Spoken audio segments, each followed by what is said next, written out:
හරි ළමයි. නෝට් එකේ දාගන්න ඕනේ ශුද්ධ ජීවීන් ගැන. ඒකට කමක් නැහැ. අපි පොඩ්ඩක් කතා බහ කරලා ඉවරලා මේක දාගමු. දැන් මම මේ කරුණු ටික තමයි කිව්වේ. ශුද්ධ ජීවීන් ගත්තට පස්සේ ඔන්න මම ආපහු මතක් කරනවා. කට්ටිය අවධානයෙන් අහගෙන ඉන්න. ශුද්ධ ජීවී තනි සෛලයකින් හෝ සෛල කිහිපයකින් තැනිලා, ඒ කියන්නේ ගොඩ නැගිලා තියෙනවා. මේ අය ඇසට පේන්නේ නැහැ. මේ අය ඊටාම කුඩායි, ඇසට පේන්නේ නැහැ. මේ ශුද්ධ ජීවීන් දරන්නේ සරල ව්‍යුහයක්. මේ අයගේ ජීවි ලක්ෂණ තියෙනවා. වෛරස් වලදී ගැටලුවක් වුණාට අනිත් ඒවාකදී හරියටම ජීවි කියලා කියන්න පුළුවන් ලක්ෂණ පැහැදිලිවම තියෙනවා. මේ අය විවිධ පරිසර තත්ත්වවල ජීවත් වෙනවා. කවුරු හරි කෙනෙක් කොයි හරි වෙලාවකදී ඕගොල්ලන්ගේ ශුද්‍ර ජීවීන් යන කියලා නිර්වචනයක් ඇහුවොත් ඔන්න ප්‍රශ්නයක්. ඔයගොල්ලොන්ට දැන් මට පුළුවන් නිර්වචනයක් දෙන්න මෙහෙමයි මෙහෙමයි මෙහෙමයි මෙහෙමයි කියලා. ඔයගොල්ලන්ට ඊට පස්සේ සිද්ධ වෙනවා කකුල් දෙක වතුර බේසමක දාගෙන ඕක මතක හිටිනකම් කියවලා කියවලා කියවලා කියවලා මතක තියාගන්න. ළමයි ඒ ක්‍රමේ එච්චරටම ප්‍රායෝගික නැහැ. මොකද ඔයගොල්ලන්ට මේ විදිහට මතක තියාගන්න අමාරුයි. මතක වෙනවා වගේ මේක ප්‍රායෝගික නැහැ.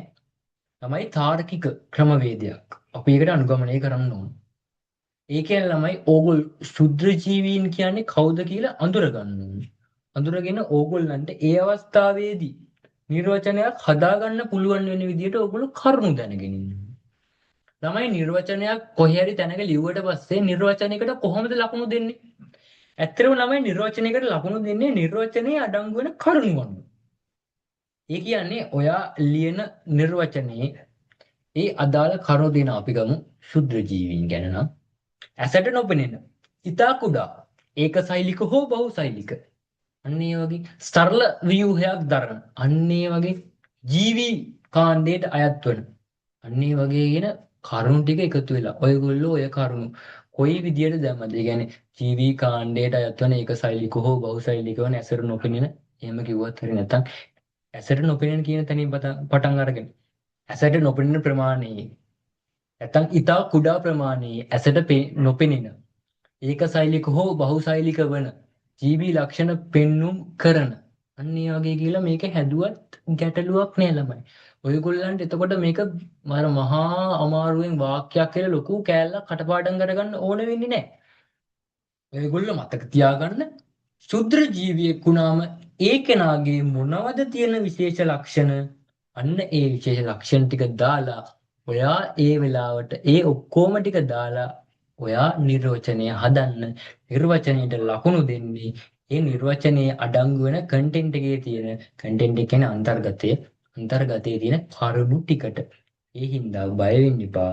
ඔයා ඒ වෙලෙට මං නිර්වචනයක් දෙන්නම් දැන්. නමුත් ඔයගොල්ලෝ අදාළ කරුණු ටික දැන් පොයින්ට් වශයෙන් දන්නවා. ඒවා මතක තියාගන්න. ඕගොල්ලෝ ඒ වෙලෙට නිර්වචනය හදාගන්න. මේ විදිහට ඉගන්නුවම ඕගොල්ලන්ගේ තාර්කිකව මතක තියාගන්න. මොකද ශුද්‍ර ජීවීන් ගත්තම ආයෙකුළු හරි කුඩයි. ශුද්‍ර කියන වචනයෙන්ම මේගොල්ලෝ හරි කුඩයි. එතකොටම තේරෙනවා ඇහැට පේන විදියකුත් නැහැ මේගොල්ලෝ. හරිද? මේගොල්ලෝ ශුද්‍ර ජීවීන් කියලා කියනවනේ. ඒ හින්දා මේගොල්ලෝ ජීවි ලක්ෂණ පෙන්වන්නත් ඕනේ. ඒකසෛලික හෝ බහුසෛලික විදිහට හැදෙනවා කියලා චුට්ටක් මතක තියාගන්න. මේගොල්ලෝ ඒකසෛලික හෝ බහුසෛලික නම් අනිවාර්යයෙන් මේගොල්ලෝ සරල ව්‍යුහයක් නේ දරන්නේ.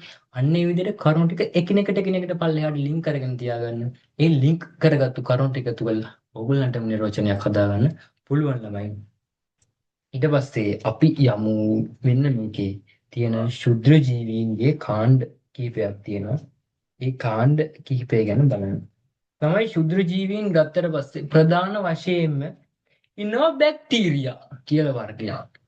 දැන් මිනිස්සු ගත්තාම ඉන්නවනේ අපෙත් සුදු ජාතිකයෝ ඉන්නවා.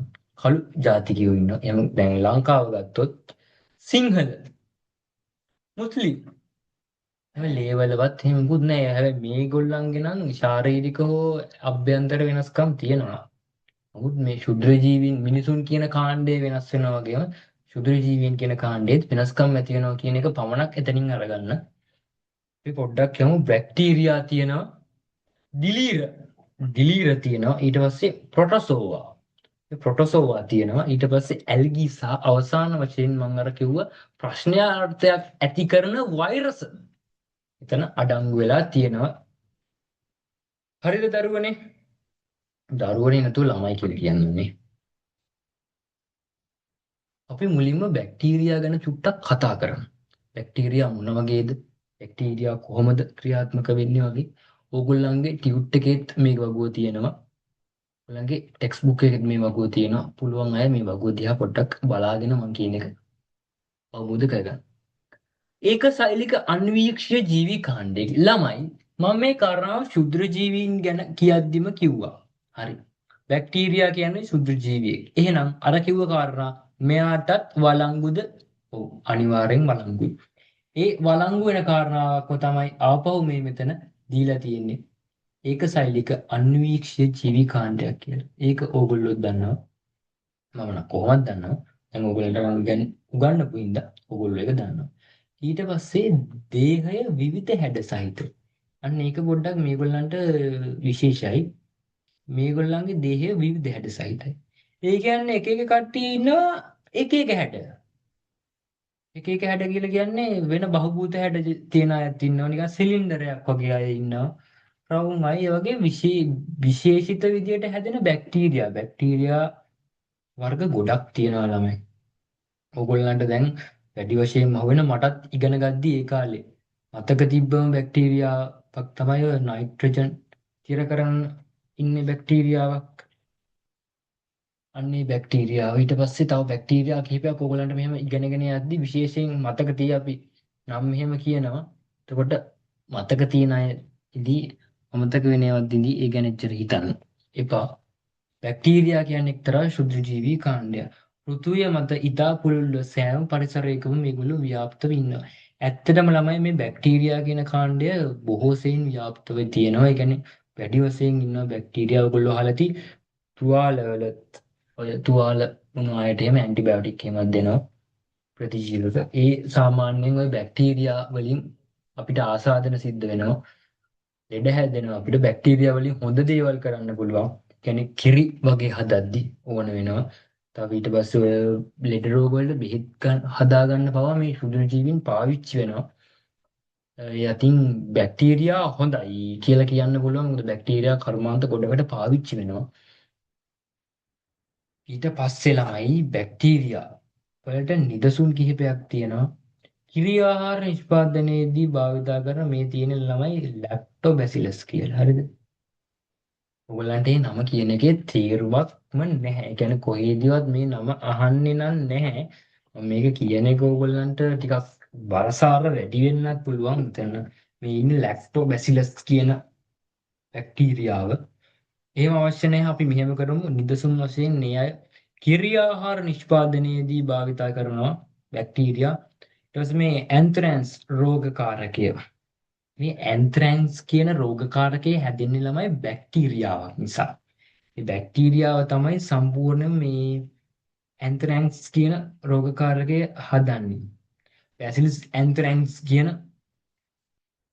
බැක්ටීරියාව මේ රෝගය හදන. ඊට පස්සේ විනාශක නිෂ්පාදනයේදී භාවිතා කරන තවත් ශුද්‍ර ජීවියෙක් ඉන්නවා. කොලරා රෝගකාරකය හදන්නෙත් එක්තරා වූ බැක්ටීරියාවක්ම තමයි. කොයි වෙලාවකත් කොලරා රෝගය හදන බැක්ටීරියාව කවුද කියලා මේ ඉංග්‍රීසි වචනේ ලියන්න වෙන්නේ නැහැ. එහෙම බය වෙන්න එපා. ඒක අකුරින් අකුර පාඩම් කරන්න යන එපා. එහෙම අවශ්‍ය නැහැ. සිංහලෙන් දීලා තියෙන නමක් නම් සමහරක් වෙලාවට වැදගත් වෙන්න පුළුවන්. එහෙම වැදගත් වෙන අවස්ථාවක් නම් අපි ඒක කියන්නම්. දැන්ට මේ ටික උඩින් නෝමල් එකේ අපි බලාගෙන යමු. දැන් ළමයි මම බැක්ටීරියා ගැන තමයි කිව්වේ. මොනවද මම කිව්වේ බැක්ටීරියා ගැන?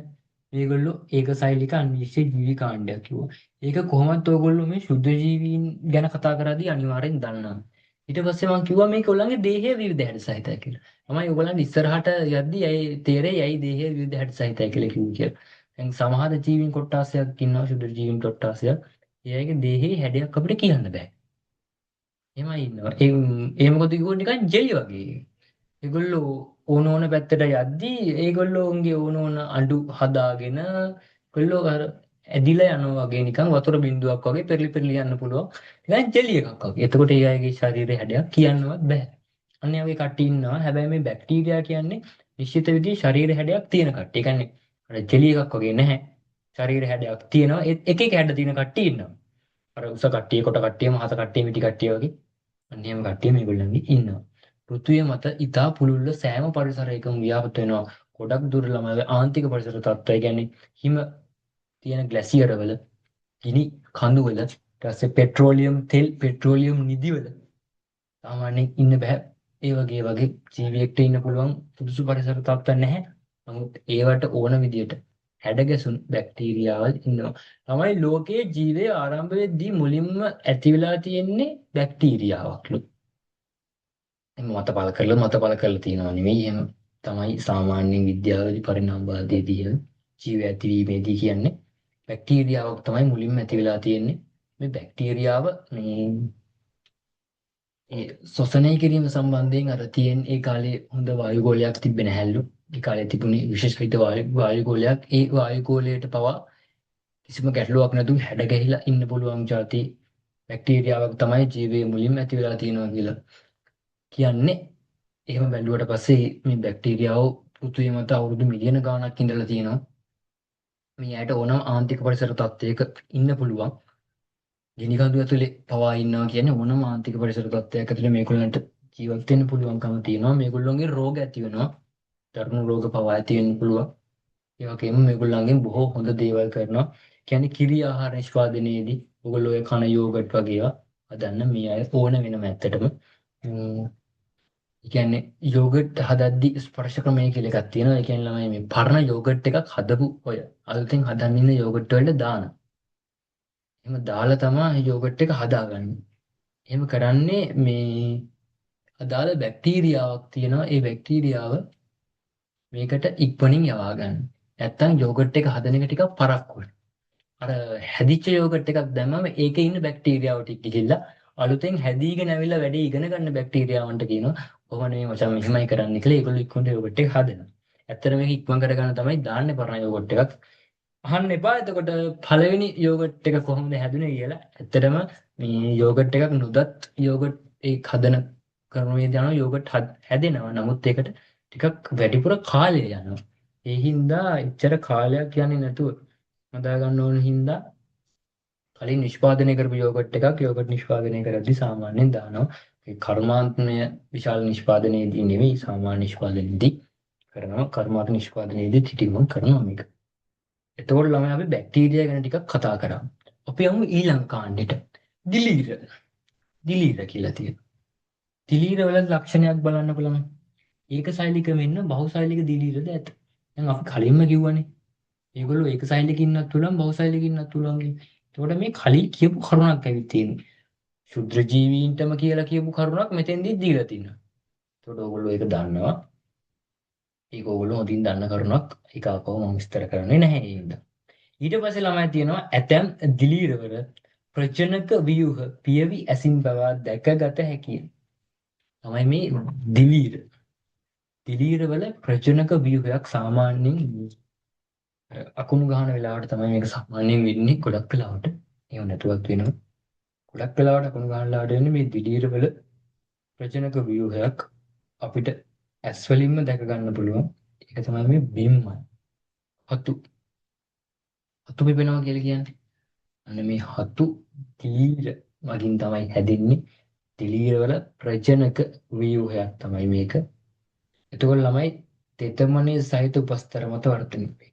මෙන්න මේ දිලීර වලට ළමයි ඉන්න බැහැ ගොඩක් වෙලාවට තෙතමනේ අඩු. ප්‍රශ්නයෙන් වැඩි උෂ්ණත්වයෙන් වැඩි තැන්වල ඉන්නට බැහැ. දිලීර රෝග එහෙම හැදුනහමත් ගොඩක් වෙලාවට වතුර දාලා තෙමන්නේ නැතුව තියන්න වගේ උපදෙස් දෙනවා. ඒකට හේතුව තමයි තෙත උපස්තරයක් මත නම් දිලීර රෝගය ඉක්මනින් වර්ධනය වෙන්න පුළුවන්. එතකොට ඒක දෙන බෙහෙත් වලට පොඩ්ඩක් ගැටලු සාගතයි. බෙහෙත් දෙන්නෙත් ඇත්තන මේ තුවාලයේ තියෙන ස්ථානයේ වේලලා දාලා මේ දිලීර මරලා දාන. මේ දිලීර වලට ඇත්තටම ඉන්න ඕන පරිසරයක් තමයි තෙත් පරිසරය කියන්නේ. බැක්ටීරියා වලට වගේ ඕනම පරිසරයකට ඉන්න බැහැ මේ දිලීර වලට.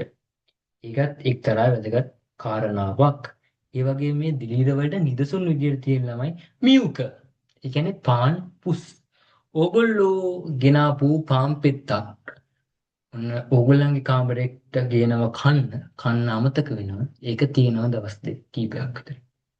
එතකොට මේ පාන් ගෙඩිය පාන් කෑල්ල නම් බැලුවට පස්සේ දුඹුරු පාටට අමුතුවට මෙහෙම නිකන් හැදිලා තියෙනවා නිකන් පුළුන් වගේ අමුතු જાතියක්. ඒකට කියන්නේ පුස් කියලා. ඔයගොල්ලෝ පුස් දැකලා ඇති මේ පාන් පුස් දැකලා ඇති කියලා හිතනවා. සමහරවල් මම දැකලා නැහැ. වැඩිපුර පෙරේතයට එහෙම දකින්න වෙන්නේ නැහැ. මොකද ඒගොල්ලෝ ඉතුරු කරන්නේ නැහැ. කනවනේ. එහෙම දකින්න වෙන්නේ නැහැ. කන්නේ නැති කෙනෙක්ට නම් ඉතින් ඔය හරිය මේ දාදිව දකින්න ලැබෙනවා ඇති. කොහොම හරි පාම් පුස්වල ඇති වෙන්නේ ළමයි දිලීරයක්. ඒක මියුක. මේ දිලීරවල සමහර ව්‍යුහ අපිට දැක ගන්න පුළුවන් ඇත්තටම. සමහර ව්‍යුහ දැක ගන්න පුළුවන්. දිලීර දැක ගන්න බෑ. සමහර ව්‍යුහ දැක ගන්න පුළුවන්. හොඳේ. හරියට ගන්න එපා. දිලීර දැක ගන්න පුළුවන් නෙවෙයි. දිලීරවල සමහර ව්‍යුහ දැක ගන්න පුළුවන්. මියුක කියන්නේ පාම් පුස් ඒව අපිට පේනවා. ඊට පස්සේ යීස්ට් මොනවද මේ යීස්ට් කියලා කියන්නේ? ඕගොල්ලෝ ඔය කන පාන් අදාදි දානවා මේ යීස්ට් දැම්මම පාන් ගෙඩිය පිම්බිලා යනවා.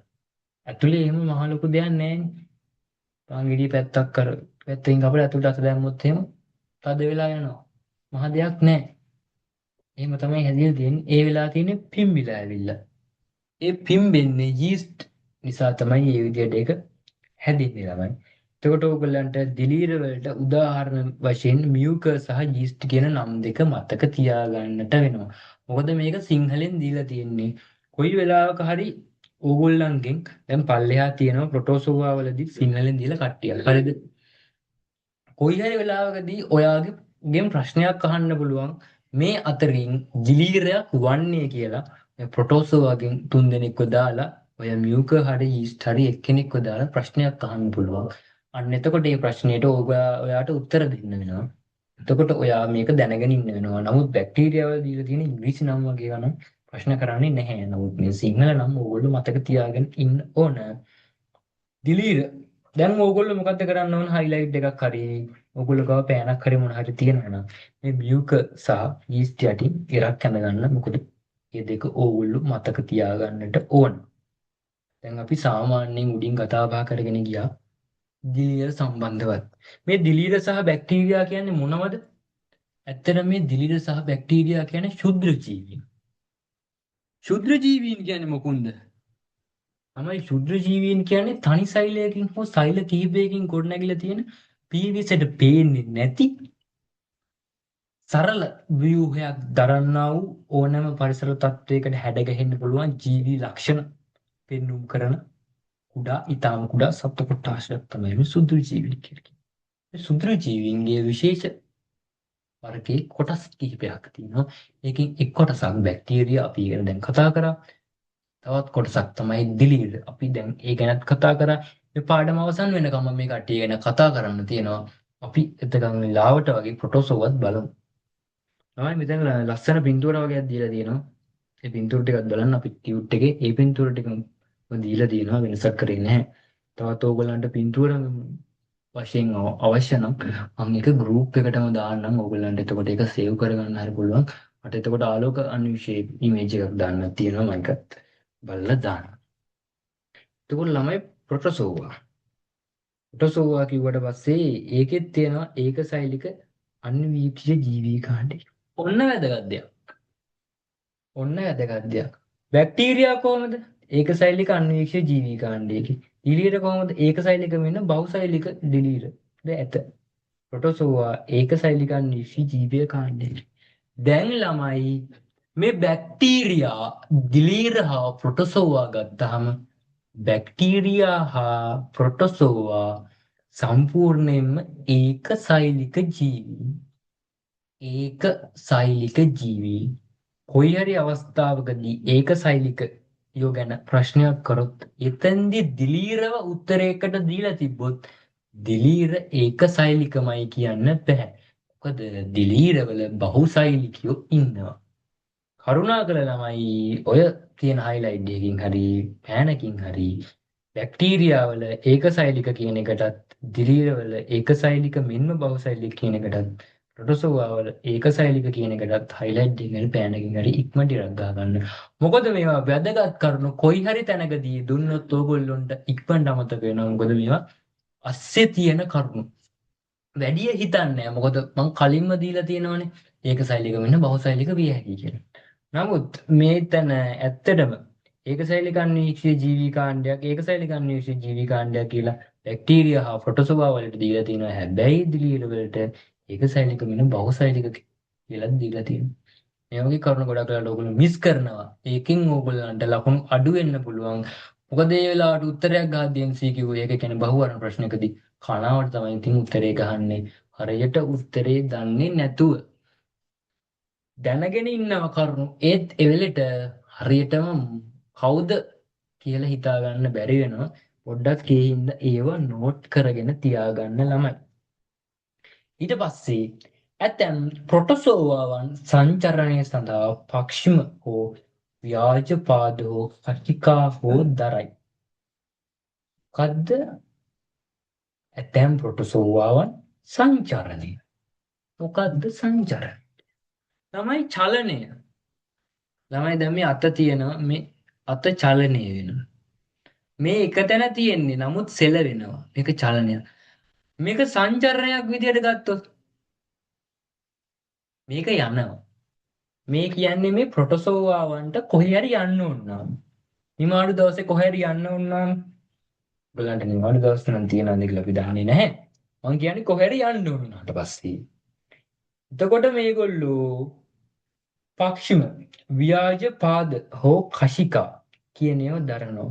ළමයි මේ පක්ෂිම කියලා කියන්නේ මේ ප්‍රොටෝසෝවා කාණ්ඩයේ අයට තියෙන විශේෂ අංගෝපාංගයක් පක්ෂිම කියලා කියන්නේ ඒගොල්ලන්ගේ ශරීරයේ හැදිලා තියෙන ආකාරයත් එක්ක එන්නේ මේ පක්ෂිම ව්‍යාජ පාද.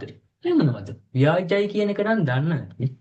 ව්‍යාජ කියන්නේ බොරු. බොරු පාද. බොරු කකුල්. නෑ පෙරහැර යන කට්ටිය නෙවෙයි. බොරු පාද. ඒ කියන්නේ ළමයාට මං කියවනේ ජෙලි වගේ ඉන්නවා කියලා එක්කෙනෙක්. මේ ජෙලි වගේ කට්ටිය ඒ වෙලෙට පාද ටිකක් නිකන් හදාගන්න. මම පොඩ්ඩක් ඇඳලා පෙන්නන්නම් බලන්නකෝ. දැන් ඔන්න මෙහෙම ඉන්නවා ජෙලි කුට්ටිය වගේ. කොහේ හරි යන්න ඕන වෙනවා. එතකොට නිකන් ඔන්න ඔහොම ඔන්න ඔහොම ඔන්න ඔහොම ඔන්න ඔහොම වගේ ව්‍යාජ පාද ටිකක් හදාගන්න.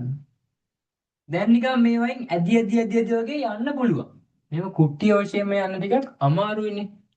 මෙහෙම වුණාට පස්සේ ටිකක් යන්න ලේසි. මේගොල්ලෝ ව්‍යාජ පාද හදා ගන්නවා. චලනය වීමේදී මේ පාද වෙනස් වෙනවා. මේවා ව්‍යාජයි. ව්‍යාජ පාද. කශිකා. මොකද කශිකා කියන්නේ? කශිකා කියන්නේ මේගොල්ලන්ගේ මේ චලනයේ සංචාරණයට පාවිච්චි වෙන තවත් ඒගොල්ලන්ගේ මෙන්න අංගෝපාංගයක්. මේ කාරණාව කරුණක් වශයෙන් මතක තබා ගන්න. කොයි හරි අවස්ථාවකදී MCQ එකක් හරි ලියන්න හරි ඇවිල්ලා තිබ්බොත් එහෙම සංචරණය සඳහා ව්‍යාජපාද පක්ෂිම සහ අශිකා දරන්නේ කුමන කාණ්ඩයේ ශුද්‍රජීවීන්ද කියලා ඔගොල්ලෝ මතක තියාගන්න ඕන. මේ කියන්නේ ප්‍රොටෝසෝවා ගැන කියලා. ඒක වැදගත් කාරණාවක්. චුට්ටක් ඒක හයිලයිට් කරලා වගේ තියාගන්න. හතු හැදෙන්න දිලීර වලින් කියලා ගොඩක් අය දන්නවා පොඩි කාලේ දන්නවා. දැන් නැත්තම් ඒක චුට්ටක් මතක තියාගන්න. ඒ වගේම තමයි ඊළඟ කාරණාව. ජලජ පරිසර මෙන්ම ජීවී දේහ තුලද වාසය කරයි. ඒ කියන්නේ ඔයාගේ ඇඟෙත් ඉන්න පුළුවන්. ජලය තුලත් ඉන්න පුළුවන්. ජලය තුල ඉන්න ජීවී දේහ තුලද වාසය කරනවා. ළමයි බැක්ටීරියාවන්ටත් ශරීරය තුල වාසය කරන්න පුළුවන්. දිලීර වලටත් දිලීර කාණ්ඩත් අපේ සමමතයේම වාසය කරන අවස්ථා තියෙනවා. ඒ කාරණාව යම්තාක් හොඳයි. නමුත් ඒ කාරණාවෙන් ඍජුව ප්‍රශ්නයක් යොමු කරන්න චුට් අමාරුයි. මොකද තව ගොඩක් අය අපේ ඇඟට එනවා. ජලය තුල ඉන්න අය තව ඉන්නවා. ඒ හින්දා ඒ කාරණා මතකයේ තබා ගන්න තරුණුවටම වැදගත් කරුණක් නොවේ. අපි පොඩ්ඩක් යමු මේගොල්ලන්ගේ උදාහරණ තියෙනවා. ඇමීබා අහලත් ඇති. ඇමීබා මේ උඩින්ම තියෙන්නේ ඇමීබාවේ. ප්‍රොටෝසෝවා කියලා තියෙන්නේ. ඊට යට තියෙනව නේද? මම මෙන්න මේ ඇඳපු එක්කෙනා. මේ ඉන්නේ ඇමීබා. ඇමීබාවේ. ඒ කියන්නේ ඇමීබා කියන නම තියෙන ශුද්‍ර ජීවියා. මෙයාව දැක්කොත් කතා කරන්නේ ඇමීබා කියලා. දකින්න විදියක් නැහැ නේද? ඊට පස්සේ තව ඉන්නවා. පැරමීසියම්. පැරමීසියම් කියන්නේ මිනිහා නිකන් මෙන්න මෙහෙම. මෙන්න මේ වගේ කෙනෙක්. පොඩ්ඩක් ඇදිලා ගියපු වෙරළු ඇටයක්. වෙරළු ඇටයක් වගේ. ඉතින් ලොකුවට ලොච්චර මේ නෑ නිකන් පැතලි වගේ ගතියක් තියෙන කෙනෙක් තමයි මේ පැරමීසියම් කියන්නේ. ඊට පස්සේ එව්ග්ලිනා. මේ එව්ග්ලිනා කියන එක්කෙනාගෙත් පොඩි ඉමේජ් එකක් තියෙනවා. ඒ නිකන් අර මොන හරි කරලක් වගේ පොඩ්ඩක් බලන්න මෙහෙම ගතියක් ඇවිත් තියෙනවා. මේ එව්ග්ලිනාගේ නිකන් මිරිස් කරලක් ලාවට අන්‍ය වගේ ගතියක් ඇවිත් තියෙනවා එව්ග්ලිනාගේ.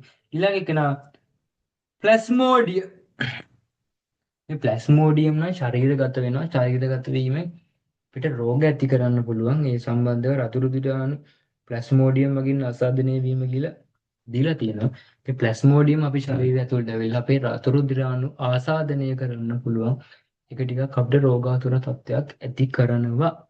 ඔන්න අපි බැක්ටීරියාස්, දිලීර, ප්‍රොටෝසෝවා ගැන චුට්ටක් විතර කතා කරා. චුට්ටක් කතා කරාකොට පැයක් විතර ගිහිල්ලා තියෙනවා.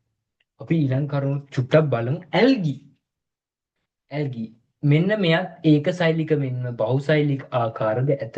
ඒ කියන්නේ දිලීර වගේම එක්කෙනෙක්. ඒකසෛලික මෙන්න බහුසෛලික ඇල්ගීත් ඉන්නවා. ඒකසෛලික මෙන්ම බහුසෛලික ඇල්ගීත් ඉන්නවා. පොඩ්ඩක් එතකොට මතක තියාගන්න ඇල්ගී සහ දිලීර කියලා කියන්නේ ඒකසෛලික මෙන්න බහුසෛලික ඉන්න අය. බැක්ටීරියා සහ ප්‍රොටෝසෝවා කියන්නේ මේ අය ඒකසෛලිකයි. ඊට පස්සේ තියෙනවා කරුණක් සූත්‍රිකාර. සූත්‍රිකාකාර. සූත්‍රිකාකාරෝ තලසාකාර දේහ දරයි. සූත්‍රිකාකාර කියන්නේ අර බල්බ් එකේ සූත්‍රිකාව තියෙන නිකන් මෙහෙම මෙහෙම අමුතු හැඩයක් වගේ යන්නේ.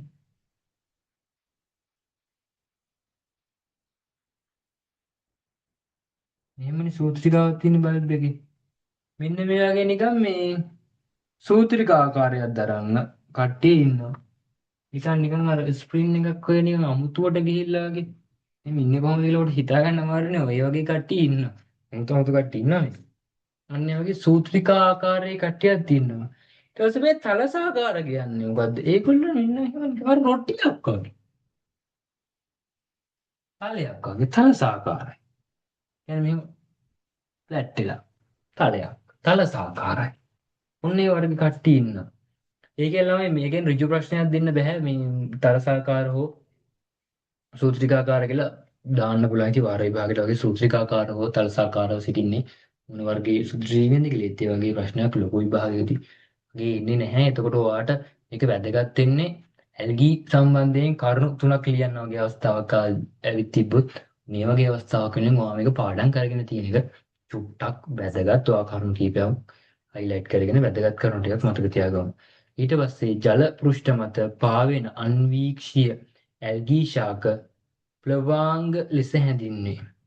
තමයි මේ ජල පෘෂ්ඨ මත පාවෙන අන්වීක්ෂීය ඇල්ගී ශාක. මේ ඇල්ගී ශාක මේ ඇල්ගී වලට ඊළඟ කාරණාවේදී කතා වෙනවා විශේෂ මේ ලක්ෂණයක් තියෙනවා ඇත්තට. මේ ඇල්ගී ශාක කියන්නේ ළමයි ජලය ගත්තට පස්සේ මේගොල්ලෝ ගොඩක් ජලයේ ඇතුලේ ඉන්නවා. ජලය දැන් ඇලක් වුණත් සුපෝෂණය කරන්න වගේ බලපාන්නේ මේ ඇල්ගිමයි. මේ ඇල්ගි ගොඩක් ජලයේ ඉන්නවා. මේ ජලයේ පාවෙන ඇල්ගි ශාක කියලා જાතියක් තියෙනවා. මේගොල්ලෝ ජලයේ ඉන්න ජලයේ පාවෙනවා වගේම ජලයේමයි මේගොල්ලෝ ඉන්නේ. ඒ අය ඇල්ගි ශාක. ඒ අයගේ නම ප්ලවාංග. චුට්ටක් නම මතක තියාගන්න. ප්ලවාංග. ප්ලවාංග කියන සුද්ධජීවී කාණ්ඩය තමයි ඇල්ගි ශාක වශයෙන් නිකන් මේක අන්වීක්ෂීය ඇල්ගි ශාකයක්. මේ අය ජලයේ ඉන්නවා. ප්ලවාංග කියන නමින් තමයි මේ අයව හැඳින්වෙන්නේ. වැදගත්ම කාරණාව තමයි දැන් කියන්න යන්නේ මේ හරිතප්‍රද වර්ණකයේ හෙවත් ක්ලෝරොෆිල් වර්ණකයේ අඩංගු බැවින් ප්‍රභා සංශ්ලේෂණය කරන්න පුළුවන්. මෙන්න කාරණාව. මේගොල්ලෝ ශුද්ධ ජීවීන්. හරිද? හැබැයි මේගොල්ලන්ට හරිතප්‍රද තියෙනවා. ජීවීන් ශාක නෙවෙයි. ජීවීන් ශාක ජීවීන් තමයි. මේ ජීවීන්ටත් හරිතප්‍රද තියෙනවා. හරිතප්‍රදවත් ක්ලෝරොෆිල් වර්ණකේ. මේ ක්ලෝරොෆිල් මොන පාටද? කොළ පාට. ඒකයි ගස් කොළ පාට. ක්ලෝරොෆිල් වර්ණකයෙන් පුළුවන් ළමයි ප්‍රභා සංශ්ලේෂණය කරන්න. මිනිස්සු වෙන අපිට ක්ලෝරොෆිල් තිබ්බනම් අපිටත් පුළුවන් ප්‍රභා සංශ්ලේෂණය කරන්න. අපිට තියනවද ක්ලෝරොෆිල් වර්ණකය? නෑ ළමයි. අපි කොළ පාට නෑනේ. අපිට තියෙන්නේ මෙලනින් වර්ණකය. මේ මෙලනින් වර්ණකයේ හින්දා තමයි අපේ සිරුර මේ පාට වෙලා තියෙන්නේ. මෙලනින් වර්ණකයෙන් කරන්නේ ඔයාගේ සිරුර ඉර එළියට අවුලක් නැතුව නිරාවරණය වෙන්න හදලා දෙන එක. ඒක තමයි ඔය ඉර එළිය වැඩිපුර වැටෙන්නේ නැති රටවල් වල ඉන්න සුදු ජාතිකයෝ. සුද්දෝ සුදුයිනේ. ඒගොල්ලන්ගේ මෙලනින් වර්ණකය අඩුයි හැමි. ඇයි ඒගොල්ලන්ගේ රටේ වැඩිපුර සූර්යාලෝකයක් පතනය වෙන්නේ නැහැ. ඒ හින්දා එයාට වැඩිපුර මෙලනින් වලින් ආරක්ෂාවක් ආරක්ෂා කරන මෙලනින් එම ආරක්ෂාවක් අවශ්‍ය වෙන්නේ. අපි ඉන්නේ දැඩි හිරු රශ්මියක් පතනය වන රටක. අපේ හින්දා මෙලනින් වර්ණකය වැඩි වශයෙන් ශරීරයේ පවතිනවා. ඒ හින්දා අපේ ශරීරයේ වර්ණය ටිකක් තලෙලු ගතියකට කළු ගතියකට හැරෙනවා. ඒක සාමාන්‍යයි. මොකද ඒ ඇටියක් මෙලනින් වර්ණකය තමයි අපේ ශරීරයේ තියෙන්නේ. මෙලනින් වර්ණකයට බෑ ප්‍රභා සංශ්ලේෂණය කරන්න. ඒ හින්දා මිනිස් වෙන අපිට අපේ ශරීරය තුළම ආහාර නිෂ්පාදනය කරගන්න බෑ. නමුත් මේ ඇල්ගී කියන ජීවි කොට්ටාසය කොළ පාටයි. මේ ඇයට තියෙනවා මෙන්න මේ හරිතප්‍රද කියන වර්ණකය. හරිතප්‍රද වර්ණකයේ කොළ පාටයි. මේ කොළ පාට වර්ණකයේ හරිතප්‍රද ක්ලෝරොෆිල් අන්න ඒක තියෙන හින්දා ඒ අය අර කලින් අවස්ථාවේ ශාක කියලා කිව්වේ ඒ හරිතප්‍රද තියෙන හින්දා මේගොල්ලෝ කොළ පාට ශාක වගේමයි පේන්නේ. ශාක වගේ නම් ඊට වඩා ටිකක් වෙනස්. ශාක හිම හරේමේ යන අඩුයිනේ. මේගොල්ලෝ හරේමේ යන්න පුළුවන් කට්ටියක් මේගොල්ලෝ ගාව තියෙනවා. හරිතප්‍රද ප්‍රභා සංශ්ලේෂණය ඒ හින්දා සිද්ධ වෙනවා. හොඳින් මතක තබා ගත යුතුයි. වෙන කාටවත් හරිතප්‍රද වර්ණකය නැහැ. කොහේ හරි ශුද්ධ ජීවියෙක් ගැන කියද්දී හරිතප්‍රද හෝ ප්‍රභා සංශ්ලේෂණය ගැන කියනවා නම් ඒ කියන්නේ වෙන කාගේවත් ගැන නෙවෙයි මේ ඇල්ගී ගැනමයි. වැදගත් කරුණක්. අනිවාර්යෙන් ඔයා මේක හයිලයිට් කරලා තියාගන්න. මේ කාරණාව වැදගත්. මොකද වෙන කාටවත් නැහනේ. ඒ හින්දා මේ කාරණාව අනිවාර්යෙන් වැදගත්. ඕගොල්ලන්ට ප්‍රශ්නයක් එන්න පුළුවන්. ඒ හින්දා එකත් හයිලයිට් කරගන්න. ඊට පස්සේ උල්ලුවා වැනි සමහර ඇල්ගී පියවි ඇසට පෙනේ. ඔන්න මේකේ පියවි ඇසට පේන එක්කෙනෙක් ඉන්නවා. උල්වා. උල්වා කියන නමින් ඉන්න ඇල්ගී පියවි ඇසට පේනවා. ළමයි මේ ඇල්ගීගේ ක්‍රියාකාරකම් හින්දා අපිට මේ ඇල්ගීන් දකින්න පුළුවන් වෙන අවස්ථා තියෙනවා. අර හතු හැදෙනවා වගේ මෙයාගෙත් එක එක ක්‍රියාකාරකම් තියෙනවා. සාමාන්‍යයෙන් ඇලක් වගේ එකක් සුපෝෂණය වුණාට පස්සේ ඒ සුපෝෂණය වෙලා තියෙන ඇල්ගී හින්දා. ඒක ඇහින් දකින්න පුළුවන්. ඒ වගේම මේ උල්වා කියන සුද්ධ ජීවියා අපිට හොඳින් නිරීක්ෂණය කරොත් ඇහෙන් දැකීමේ හැකියාවක් තියෙනවා. ඇල්ගී කීප දෙනෙක්ගේ ඕනනම් ඔයා ඒකත් පොඩ්ඩක් මෙතන නම් දෙකක් කියවෙනවා ළමයි. උල්වා සහ ප්ලවාංග. අන්න ඒ නම් දෙක. ඇල්ගී කියලා තියෙන්නේ අන්න එතන චූටි ඊතල දෙකක් දෙපැත්තකට ගහගෙන උල්වා සහ ප්ලවාංග කියලා දාගන්න. පොත හෝ ටියුට් එක බලන වෙලාවට ඔයාට චුට්ටක් ඒක ඊට පස්සේ මතකයට හරි ළමයි. එතකොට අපි පොඩ්ඩක් බලමු ඇල්ගී කවුද ඉන්නේ කියලා. මෙතන ළමයි ඇල්ගී ඉන්නවා ක්ලැමිඩෝමොනාස් කියලා එක්කෙනෙක්. මේ ක්ලැමිඩෝමොනාස් නිකන් මෙන්න මෙයා.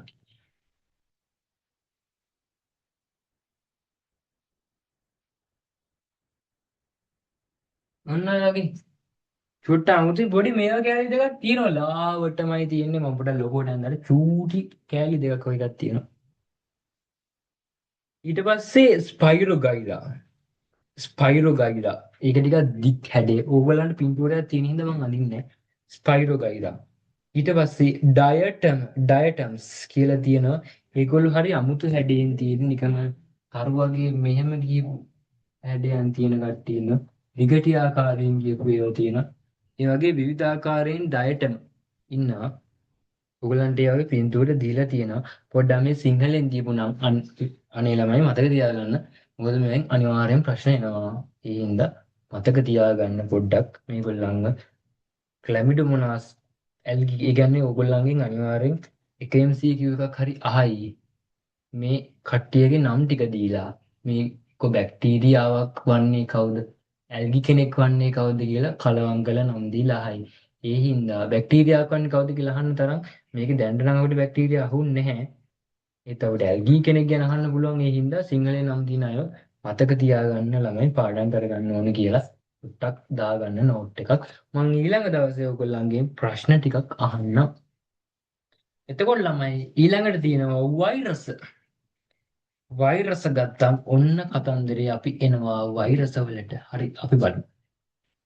ඉලෙක්ට්‍රෝන අන්වීක්ෂීය වේ. මොකද්ද ඒ කියන්නේ? මම දැන් කිව්වා ආලෝක අන්වීක්ෂයෙන් බලන්න පුළුවන් කියලා. ඇත්තටම ළමයි ආලෝක අන්වීක්ෂයෙන් බලන්න බැරි තරම් මේ වෛරස පොඩි. ආලෝක අන්වීක්ෂයකින් බලන්න බැරි තරම් මේ අය පොඩි. එතකොට ඊට වඩා බලයෙන් වැඩි අන්වීක්ෂ අපිට අවශ්‍ය වෙනවා. එතකොට අපි මේකට පාවිච්චි කරන්නේ ඉලෙක්ට්‍රෝන අන්වීක්ෂයක්. ඉලෙක්ට්‍රෝන අන්වීක්ෂයක් කියන්නේ ආලෝක අන්වීක්ෂයට වඩා විශාලන ගුණය වැඩි එකක්. එතකොට ඒකෙන් මේ වෛරස අපිට බලා ගන්න පුළුවන්කම තියෙනවා. මම මුලින්ම අහපු ප්‍රශ්නේ තමයි ළමයි මේ වෛරස වලට ජීවී ලක්ෂණ තියෙනවා. ඒ වගේමයි අජීවී ලක්ෂණත් තියෙනවා. ජීවී වෙන්න අජීවී ලක්ෂණද මේ අයට පවතිනවා. ඒකට වැදගත්ම කාරණාවක් තමයි ළමයි සාමාන්‍යයෙන් මේ ශුද්‍ර ජීවීන්ට පුළුවන් Tamanට තනියම ජීවත් වෙන්න. ඒත් මේ වෛරස වලට බෑ Tamanට තනියම ජීවත් වෙන්න. තව කෙනෙක් ඕන. එයා නැත්තම් මෙයා මැරෙනවා. ඒ වගේ එකක් තමයි වෙන්නේ. හරිද? මේ වෛරස තවත් ජීවියෙකුගේ ශරීරය තුල තමයි ගුණණය වෙන්නේ. මේ වෛරසයක් කාගේ හරි ශරීරයට ගියාට පස්සේ එයා ශරීරය තුල ගුණණය වෙනවා. ඒ කියන්නේ එයාගේ ප්‍රමාණය අතිශීඝ්‍රයෙන් වැඩි කරගන්නවා. මෙයා වැඩි කරගන්න වේගය හුඟක් වැඩි. තමන්ගේ පිටස ඉක්මනට වූ කරගන්නවා. ශෛලීය සංවිධානයක් ඇත්තටම මේ අයගේ නැහැ. ඇත්තට මේ ශෛලීය සංවිධානයක් එහෙම මැනේජ්මන්ට් එකක් ඒගොල්ලන්ට කිසිම නැහැ. සාමාන්‍ය මොනම ජීවියෙක් ගත්තත් එයාගේ ශෛලීය වශයෙන් ශෛලිය තුල මෙන්න මේ කාරණාව වෙනවා කියලා ශෛලීය සංවිධානයක් තියෙනවා. එහෙම එකක් නැහැ. මේ අය ගුණණය වෙනවා. ඒ කියන්නේ එයාගේ ප්‍රජනන කාර්යය හොඳින් වෙනවා. මේ ගුණණය වෙනවා. නමුත් මේ අයගේ ළමයි ශ්වසනයක් නැහැ. වර්ධනයක් නැහැ. ශ්වසනයක්වත් වර්ධනයක්වත් නැහැ. ඒ අය ගුණණය වෙන ප්‍රමාණයෙන් මේ විදිහටම ඉන්නවා. වර්ධනයක් පෙන්වන්නෙත් නැහැ, ශ්වසනයක් පෙන්වන්නෙත් නැහැ. ගුණණය වීමක් සිද්ධ වෙනවා. ඒකත් වෙන්නේ ජීවී දේහයන් තුලදී. මේ වෛරස පොඩ්ඩක් වැදගත් වෙන්නේ අන්න ඒ කාරණාව හින්දා මේ අය ජීවි සහ අජීවි ලක්ෂණ දන්නවා. මේ අය ජීවි ලක්ෂණ වලින් දරන්නේ නැත්තේ ශ්වසනයයි වර්ධනයයි තමයි. ඒ දෙක මේ අය ගාව නැහැ. ඊට පස්සේ තියෙනවා වෛරස් කීපයක්. ඉන්ෆ්ලුවන්සා වෛරසය. මේකත් එක්තරා රෝගකාරක වෛරසයක්. ඊට පස්සේ HIV වෛරසය, ඉබෝලා වෛරසය, ඩෙන්ගු වෛරසය. වෛරස් වලින් හොඳ වැඩ වෙනවද? වෛරස් වලින් හොඳ වැඩ වෙන්නේ නැති තරම්. වෛරස් වලින් ඉන්නේ ඔක්කොම නරක වැඩ. වෛරස් වලින් කරන්නේ රෝග සෑදීම. ඉතින් ඒකෙන් වෙන්නේ නරක දෙයක්. වෛරස් වල නම් තියෙන්නේ ඔක්කොම ලෙඩවල් ගන්නවා. ඉන්ෆ්ලුවන්සා, HIV, ඉබෝලා, ඩෙන්ගු මේ ඔක්කොම වෛරස්. ඔයගොල්ලෝ දැන් මේ ටික පොඩ්ඩක් හොඳින් අවධාරණය කරගත්තා. ඒ කියන්නේ මේකේ ඉන්න කට්ටිය කවුද? කාණ්ඩ සාමාන්‍යයෙන් අපි මේක බෙදන්නේ පහකටයි. බැක්ටීරියා, දිලීර, ප්‍රොටසෝවා, ඇල්ගී සහ වෛරස් විදියට. ඒ අතරින් පළමු වන 4 දෙනා ජීවි වෙනවා. වෛරස් ජීවි සහ අජීවි අතරමැදි ගණයට අයත් වෙනවා. ඒ වගේම මෙතන ඉන්න අයවත් අපි එක එක්කෙනා ගන්න කිව්වා. ඒ අය තමයි ඉන්නේ. මෙතන ෆොටෝ ඉමේජස් වගේක් තියෙනවා. ඒ කියන්නේ රූප වගේක් තියෙනවා. මම ඒ හින්දා විශේෂයෙන් ආපහු රූප අඳින්න ගියේ නැහැ. ඔයගොල්ලන්ට නෝට් එකක් දෙන්න කියන පොඩි කාරණාවක් ලියන්න තිබ්බා. ශුද්‍ර ජීවීන් යනු කියලා ටියුට් එක පටන් ගන්න තැන. ඔව් ටියුට් එක පටන් ගන්න තැනම තමයි තියෙන්නේ. සුද්‍ර ජීවීන් යනු කියලා තියෙනවා. රූල් තියෙනවා එතන ළමයි පහක් විතර තියෙනවා. එතන ලියන්න තරම් කරුණු නැහැ මං හිතන්නේ. කමක් නෑ. අපි පොඩ්ඩක් ලියා ගමු. තමයි චුට්ටක් ලියා ගමු. දැන් ගොඩක් වෙලා අහන් ඉඳලා ඔයගොල්ලන්ට අපහසු වෙති හින්දා පොඩ්ඩක් ලියමු. ලියා ගන්න. තනි සෛලයකින් හෝ තනි සෛලයකින් හෝ නවය වසර ළමයි පොඩි හින්දා හිමින් කියන්න ඕනද? එහෙම නෑනේ. නවය වසර ළමයි ලොකුයිනේ. තනි සෛලයකින් හෝ සෛල කිහිපයකින් ගොඩනැගී ඇති. තනි සෛලයකින් හෝ සෛල කිහිපයකින් ගොඩනැගී ඇති. තනි සෛලයකින් හෝ සෛල කිහිපයකින් ගොඩනැගී ඇති. පියවි ඇසට නොපෙනෙන පියවි ඇසට නොපෙනෙන තනි සෛලයකින් හෝ සෛල කිහිපයකින් ගොඩනැගී ඇති. පියවි ඇසට නොපෙනෙන ඉතා සරල ව්‍යුහයක් දරන්නා වූ ඉතා සරල ව්‍යුහයක් දරන්නා වූ ජීවීන් කොට්ටාසයක් ශුද්‍ර ජීවීන් ලෙස හැඳින්වේ. ඉතා සරල ව්‍යුහයක් දරන්නා වූ ජීවීන් කොට්ටාසයක් ශුද්‍ර ජීවීන් ලෙස හැඳින්වේ. හරි. එතකොට එතනින් ලියා ගන්න ඕන කොටස ලියාගත්තා. අපහු එතන හරි. දැන් තියෙන ළමයි ශුද්‍ර ජීවීන්ගේ බලපෑම් කියලා පොඩි කොටසක් තියෙනවා. මේ ශුද්‍ර ජීවීන්ගේ කතන්දරය ගැන දාපු චූටි තව නෝට් එකක් තිබ්බ සමරි නෝට් එකක් වගේ එකක්. මම ඒක ඕගොල්ලන්ට එවන්නම් ඉමේජ් එකක් විදියට. ගොඩක් වෙලාවට මම නෝට් කියවන්න යන්නේ නැහැ. කියවන්න ගියාට පස්සේ යන වෙලාවත් වැඩි. ඔයගොල්ලන්ට පොඩි සිග්නල් ප්‍රශ්නයක් වුණොත් ඒක ඇහෙන්නේ නැති වෙලා යනවා. අනිත් එක මට 11 වසරට එහෙම නෝට් කියන්න ගිහිල්ලා අන්සාරේ පාවුණා. මොකද 11 වසරේ ළමයි කිව්වට ඒගොල්ලෝ 10 වතාවක් එකම අපව අහනවා. ඒ හින්දා මම ගොඩක් වෙලාවට තීරණය කළා ඊළඟ සතියේ ඉඳන් නෝට් එක දෙද්දි මම නෝට් එක කලින් ටයිප් කරලා තමයි තියෙන්නේ. ඕගොල්ලන්ට පොඩි සුදු පාට පසුබිමක ලියලා තියෙන එක ටයිප් කරලා ඒක ඕගොල්ලන්ට ඊමේල් එකට ස්ක්‍රීන් ෂෙයා කරලා දානවා. එතකොට ඕගොල්ලන්ට තියෙන්නේ ඒක බලාගෙන ලියා ගන්න එක. මම නිකන් කෑ ගහන්නේ නැහැ. බලාගෙන ලියා ගන්න. වෙලාවමදි වෙනවා නම් ඉක්මනට ස්ක්‍රීන් ෂොට් එකක් ගහගන්න. ඊට පස්සේ ඔයගොල්ලන්ට නෝට් එක සම්පූර්ණ කරන්න පුළුවන්. මම ඕන වුණොත් ඒ ටික ආපහු ගෲප් එකටත් දාන්නම්. අදට මම ඔන්න නෝට් කියනවා. අනිත් දවස්වල කියන්නේ නැහැ. මම ඒ ඕගොල්ලන්ට දෙනවා. හරිනේ ළමයි. එතකොට අපි ශුද්‍ර ජීවීන් සම්බන්ධයෙන් මේගොල්ලන්ගේ බලපෑම් හිතකර හා අහිතකර බලපෑම් ටිකක් බලමු. මේක හරියම සරල මට්ටමේ පාඩමක්. ශුද්‍ර ජීවීන්ගේ බලපෑම් සම්බන්ධයෙන් තමයි ගොඩක් තියෙන්නේ. පාඩමේ නමත් ඒක ශුද්‍ර ජීවීන් ජීවත් වන පරිසර හා උපස්තර කියලා පොඩි කොටසක් තියෙනවා. මම මේ කොටස ගැන චුට්ටක් කියන්නම්. මේ පෘථිවිය මත අනෙක් ජීවීන් වගේ නෙවෙයි ශුද්‍ර ජීවීන් ගත්තට පස්සේ ජලයේ වායුගෝලයේ කිලෝමීටර් ගාණක් ඈතට උනත් ජීවත් වෙන්න පුළුවන්. ජීවී දේහ තුල ජීවී දේහ මතු පිට මෘත දේහවල ශරීරයේ ඕනම තැනක මේගොල්ලෝ ඉන්න පුළුවන්. ආන්තික පරිසර තත්ත්වයට මේගොල්ලන් ඉන්න පුළුවන්. අධික උෂ්ණත්වයේ උණුදිය වලපත් ලවණ මගුරු ඩීසල් කියන තැන් ඒ වගේ ඕනම තැනක ඉන්න පුළුවන්. ඒක චුට්ටක් ඕගොල්ලෝ ලියා ගන්න. මම අතෙන්දි කිව්වේ නැහැ ආන්තික පරිසර තත්ත්වවල ඉන්න පුළුවන් කියලා. මොකද මේ හැමෝම නම් ආන්තික පරිසර තත්ත්වවල ඉන්නේ නැති හින්දා ඔයගොල්ලෝ චුට්ටක් ඕනනම් අපි ඒ කරුණත් ඉඳ තියෙනවා රූල් පහක් ඉඳ තිබ්බා. අවශ්‍ය නොත් තව කරුණු දාගන්න කියලා.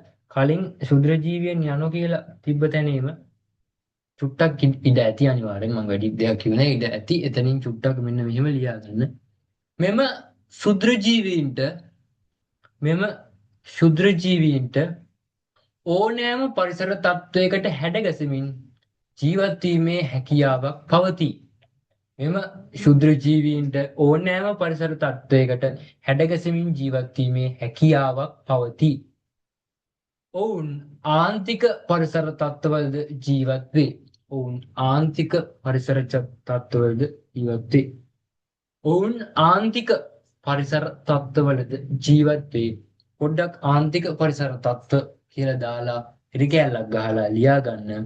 ලවණ වගුරු, ගිනි කඳු, උණුදිය උල්පත්, ඊට පස්සේ පෙට්‍රෝලියම් නිදි වගේ ඒවා ටක් දාගන්න.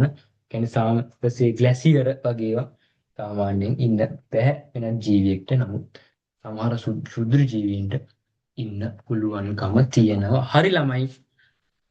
එක කොටසක් හරි. දැන් මේ ශුද්‍ර ජීවීන්ගේ බලපෑම් කියන කොටසට තමයි යන්න ඕන. දැන් ඕගොල්ලෝ කියන්න මේ වෙලාව වෙනකන් අපි පැයකට වැඩි කතා බහ කරා. මේ කියපු කාරණා ඕගොල්ලන්ට තේරුණාද? තේරුණා නම් තේරුණා කියන්න, නොතේරුණු තැනක් තියෙනවා නම් ඒ පිළිබඳව අහන්න. අහලා ඒ සම්බන්ධයෙන් දැනගන්න පුළුවන්.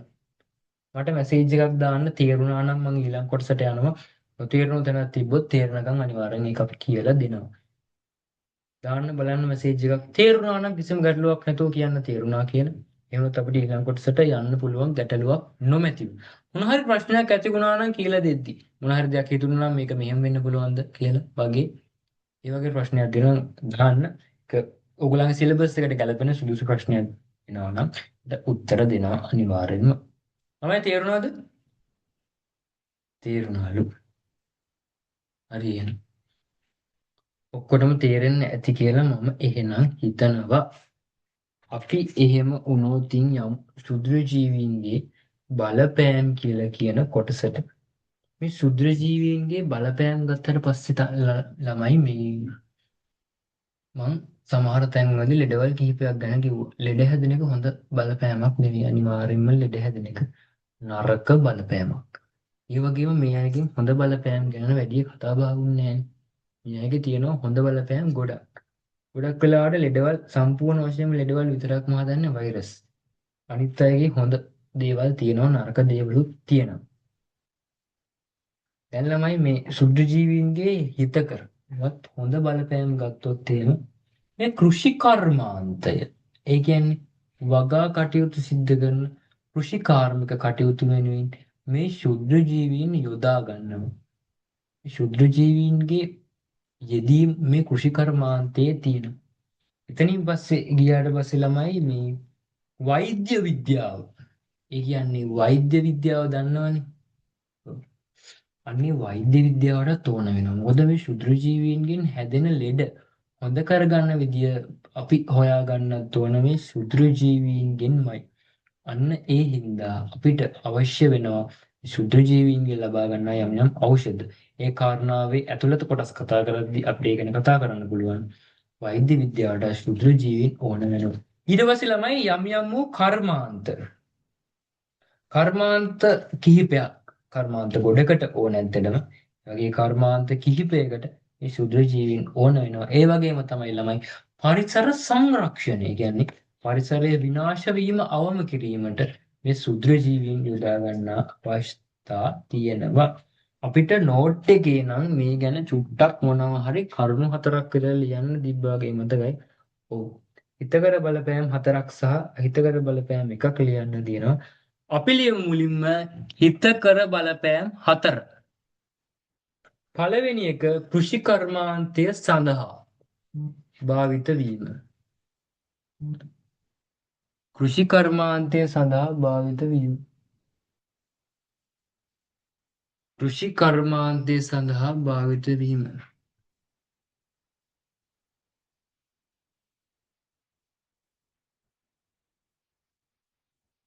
කෘෂි කර්මාන්තය සඳහා භාවිත වීම. ඊට පස්සේ වෛද්‍ය විද්‍යාව සඳහා භාවිත වීම. මේ ඔක්කොම හොඳ දේවල්. වෛද්‍ය විද්‍යාවදී කියන්නේ බෙහෙත් හදන්න.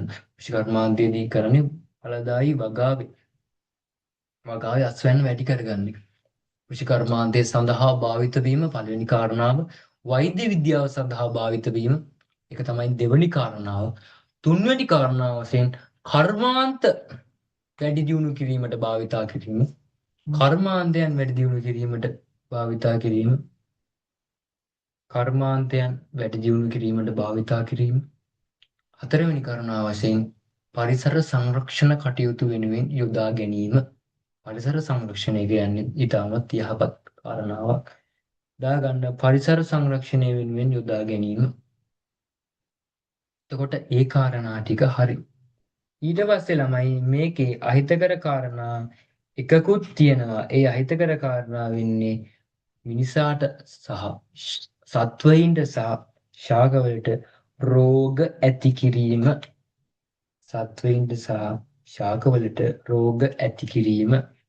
එතන එකයි ලියන්න ඉඩ දීලා තියෙන්නේ. ඒකට ලියන්න සත්වයින්ට සහ ශාකවලට රෝග ඇති කිරීම කියලා ලියලා ඊට යටින් දෙකේ ඉලක්කම දාගෙන අපිට දාන්න බැරි වෙලා තියෙනවා.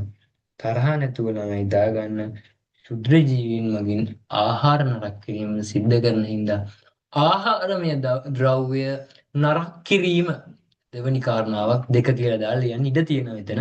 ආහාරමය ද්‍රව්‍ය නරක කිරීම ආහාරමය ද්‍රව්‍ය නරක කිරීම ඒ වගේම තරහ නැතුව තුන කියලා දාලා ලියන්න ජෛව රසායනික අවි ලෙස යොදා ගැනීම ජෛව රසායනික අවි ලෙස යොදා ගැනීම ජෛව රසායනික අවි ලෙස යොදා ගැනීම ඔන්න ඔය විදිහට අහිතකර කාරණා තුනකුත් හිතකර කාරණා හතරකුත් උඩ මන් දැන් දීලා තියෙනවා. ටියුට් එක ළඟ තියෙන අය ඒක ලියා ගන්න ඇති. ටියුට් එක ළඟ තියන්නේ නැති අය පොලේක හරි මොකක් හරි ලියා ගන්න ඇති කියලා හිතනවා.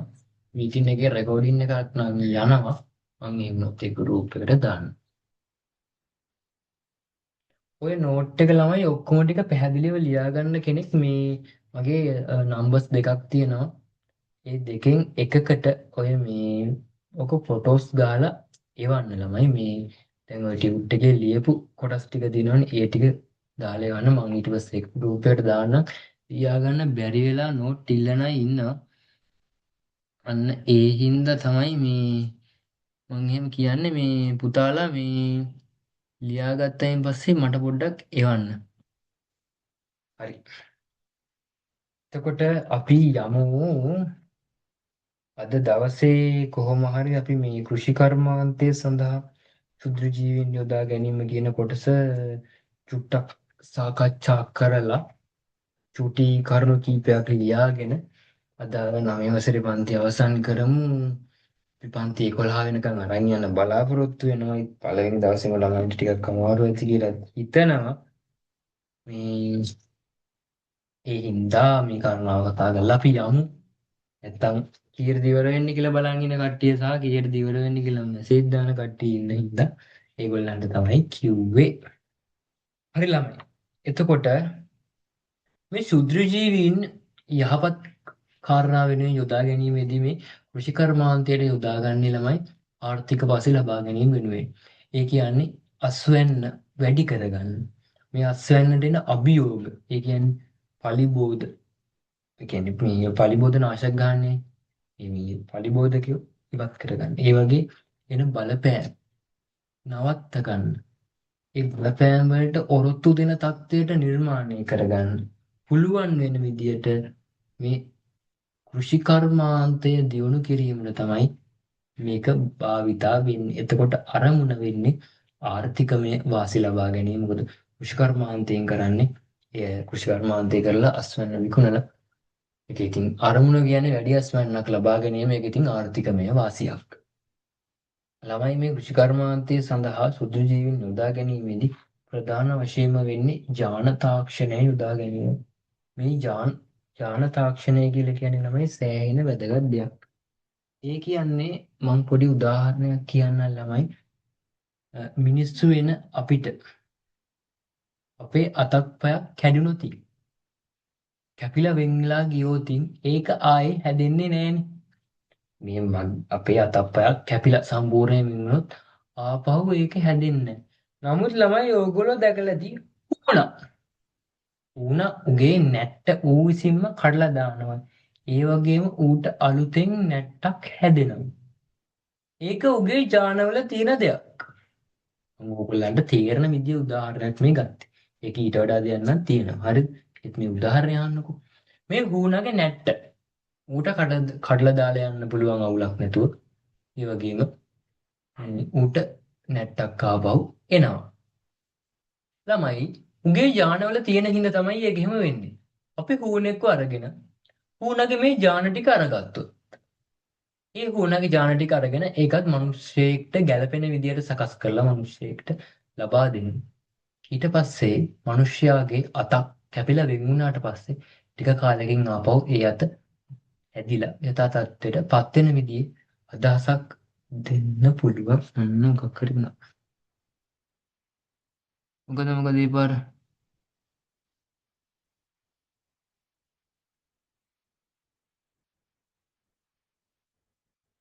තප්පරයකින් ළමයි.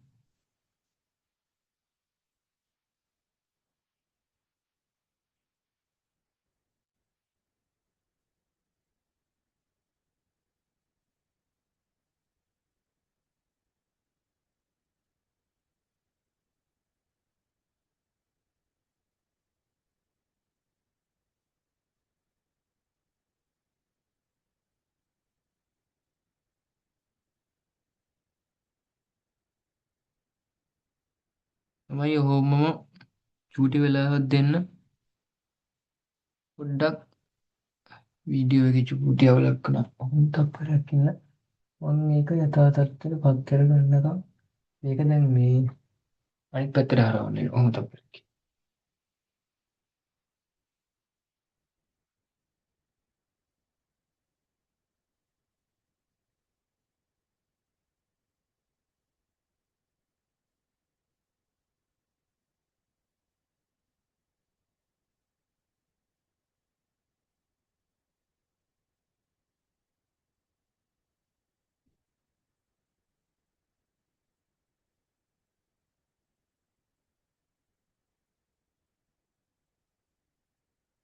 ආන්න හරි.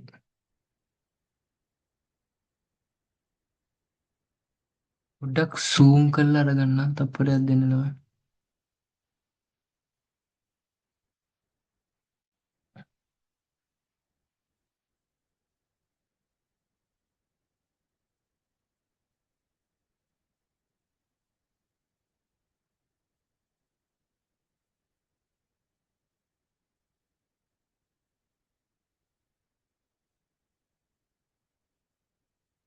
හරි ළමයි. දැන් ගැටලුවක් නෑ නේද? ඔයගොල්ලන්ට කලින් වගේ පැහැදිලිව පේනවනේ. අවුලක් නෑනේ.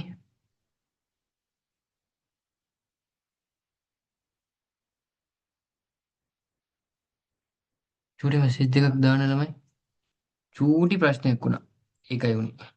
දැන් හරි.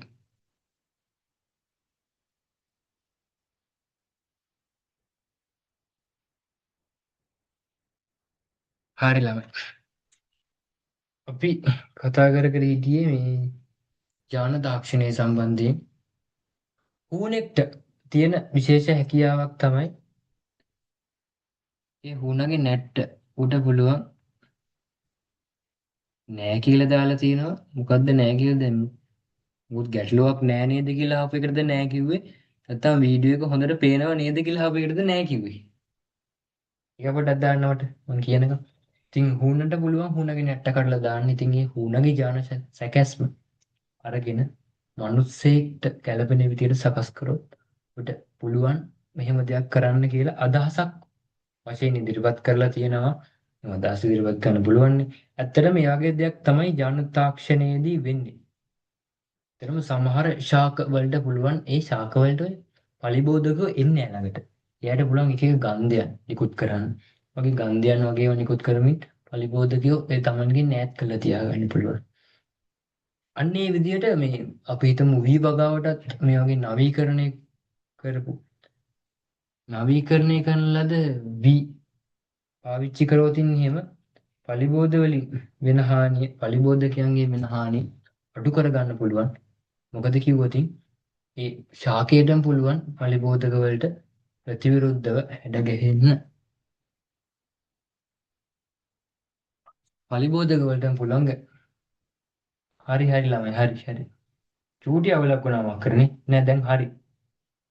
මටත් වැටුණා සිග්නල් පොඩි අන්ස්ටේබල් වෙලා කියලා. දැන් හරිනේ. ඔව් හරි. අන්න ඒ වගේ කාරණාවක් තමයි ළමයි මේ ඥාන තාක්ෂණයේදී වෙන්නේ. ඕගොල්ලන්ගේ පන්ති ඉවර කරන්න ටිකක් ළඟ හින්දාද කොහෙද? හරියට කරදර දෙන්න. හරි. කෘෂිකර්මාන්තයේදී භෝග ශාක වැඩි දියුණු කිරීම සිදු කරයි. මේ භෝග ශාක වැඩි දියුණු කරන්න මම කිව්වා වගේ කලින්ම සමහර ශාක වලට පුළුවන් ඒවා ශාක වලට ඉන්නේ නැහැ පලිබෝධකයෝ. ඒවයි තියෙනවා පලිබෝධ ප්‍රතික්‍රියා විවිධාකාර. අන්න ඒ වගේ ආකාරය මේ වී වගාවට වගේ පලිබෝධකයන්ගේ හානි වෙන වගාවකට පාවිච්චි කරා නම් එතකොට පලිබෝධ හානිය නවත්ත ගන්න පුළුවන්. ඒව ටිකක් වැඩි දියුණු කර ශාක. කෘෂිකර්මාන්තයේදී භෝග ශාක වැඩි දියුණු කිරීම සඳහා මේ යාන් තාක්ෂණය යොදා ගන්නවා. මේකෙදි දැන් නියගයට ඔරොත්තු දෙන ශාකය කියන්නේ දැන් පතොක් ශාකය ගත්තොත් වතුර ගොඩාක් අඩු අවස්ථාවකදී වුණත් මැරෙන්නේ නැතුව මේ ශාකයට ඉන්න පුළුවන්කම තියෙනවා. මේ පතොක් ශාකයේ හැදිලා තියෙද්දි ළමයි මේකේ මේ පිටත මේ වගේ ටිකක් ඝන සහ කටු සහිත විදියට තමයි හැදෙන්නේ. ඝන අජීවී පටලයක් තමයි පිට තියෙන්නේ. ඒකට හේතුව තමයි දැඩි සූර්යාලෝකයේ වුණත් මේ ශාකයේ තියෙන අභ්‍යන්තර ජලය වාෂ්ප වෙන්නේ නැති වෙන්න තමයි මේ විදිහේ පත්‍ර සහ මේ සැකැස්මක් තියෙන්නේ. අන්න ඒ වගේ ඒ පතොක් ශාකයේ තියෙන ඒ ඥාන අරගෙන අපිට නියගයක් තියෙන පැත්තක නවීකරණය කරලා අලුත් විදිහේ ශාකයක් ඇති කරගන්න පුළුවන්. ඒ කියන්නේ සාමාන්‍ය නියගයකදී ඒ කියන්නේ ජලයේ අඩු ප්‍රදේශක මැරෙන ශාකවලට මේ ඥාන හරියට ලබා දීමෙන් ඒ ශාක නොමැරී ඒවට අනුවර්තනය වෙලා ඉන්නා වගේ තත්වයකට වැඩි දියුණු කරන්න පුළුවන්. ඒක ටිකක් බැරෑරුම් කටයුත්තක්. ඕගලන්ගේ අච්චු පොතේ ඒ සම්බන්ධව තියෙනවා. පොඩි නෝට් එකක් දාගන්නත් ඕන. අපි කතා බහ කරගෙන යමු. නෝට් එක මම ඔයාලට දාන්නම් වෙලාව තිබුණොත් මම කියන්නම් ලියාගමු. මේ සතියේට විතරක් මම නෝට් කියවනවා. ඊට පස්සේ නම් මම නෝට් ඩිස්ප්ලේ කරනවා ස්ක්‍රීන් එක ෂෙයා කරලා. ඒක තමයි මේ ඥාන තාක්ෂණයේදී හැදෙන්නේ. විටමින් A අඩංගු කර පෝෂණය ඉහළ නංවා රන්වන් සහල් නිපදවීම එකත් බැක්ටීරියාවක් මගින් තමයි බැක්ටීරියාවගේ ඥාන යොදාගෙන තමයි විටමින් A වැඩි කරලා ඔයගලන්ට මේ රන්වන් සහල් සහ සාමාන්‍ය සහල් කියලා ළඟ ටෙක්ස්ට් බුක් එකේ ඉමේජ් එකකුත් දාලා දෙනවා. මේ පින්තූරයක් දාලා තියෙනවා. ඒක රත්තරන් පාට හාල් සහ සාමාන්‍ය හාල් තියෙනවා. මේ රත්තරන් පාට හාල් ඥාන තාක්ෂණය පාවිච්චි කරලා මේ ශාකයට ඒ ඥාන ඇතුළත් කරලා තියෙනවා. එන්නේ මේ ශාකයේ ඥාන වලට මේ ඥාන ඇතුළත් කරලා තමයි මේ වී පැල මුලින්ම ඉන්නේ. කියන්නේ මේ වීහිනවා කියලා කියන්නේ. අන්න ඒකෙදි මේ විශේෂිත වී තමයි ඉන්නේ. ඒව පැලවිලා තමයි මේ විදිහේ රන්නන සාල් හැදෙන්නේ. එතකොට තමයි ළමයි ඊළඟ නයිට්‍රජන් තිර කිරීම. මොකද්ද මේ නයිට්‍රජන් තිර කිරීම කියන්නේ? මේකට රයිසෝබියම් බැක්ටීරියාව තමයි පාවිච්චි වෙන්නේ. ඔන්න ළමයි ඕගලන්ට පාඩමේ මුලින්ම බැක්ටීරියාවගේ නමක් කියවුණා. කොහේ හරි අහන්න පුළුවන්. මේක ටිකක් අහනවා. මොකද ටිකක් යෙදෙනවා වැඩි. මේ නයිට්‍රජන් තිර කිරීම සඳහා භාවිතා කරන බැක්ටීරියාව කුමක්ද කියලා වගේ අහන්න පුළුවන්. එහෙම අවස්ථාවකදී රයිසෝබියම් බැක්ටීරියාව කියලා කියන්න ඕගලන්ට මතක තියෙන්නට ඕන. මේකේ කාරණාව ගත්තොත් එහෙම වායුගෝලයේ නයිට්‍රජන් වායුව තියෙනවා 78ක්. වායුගෝලයේ නයිට්‍රජන් වාතය 78යි ළමයි මෙහෙම ගත්තොත් එහෙම පොඩ්ඩක් මකාගන්නේ.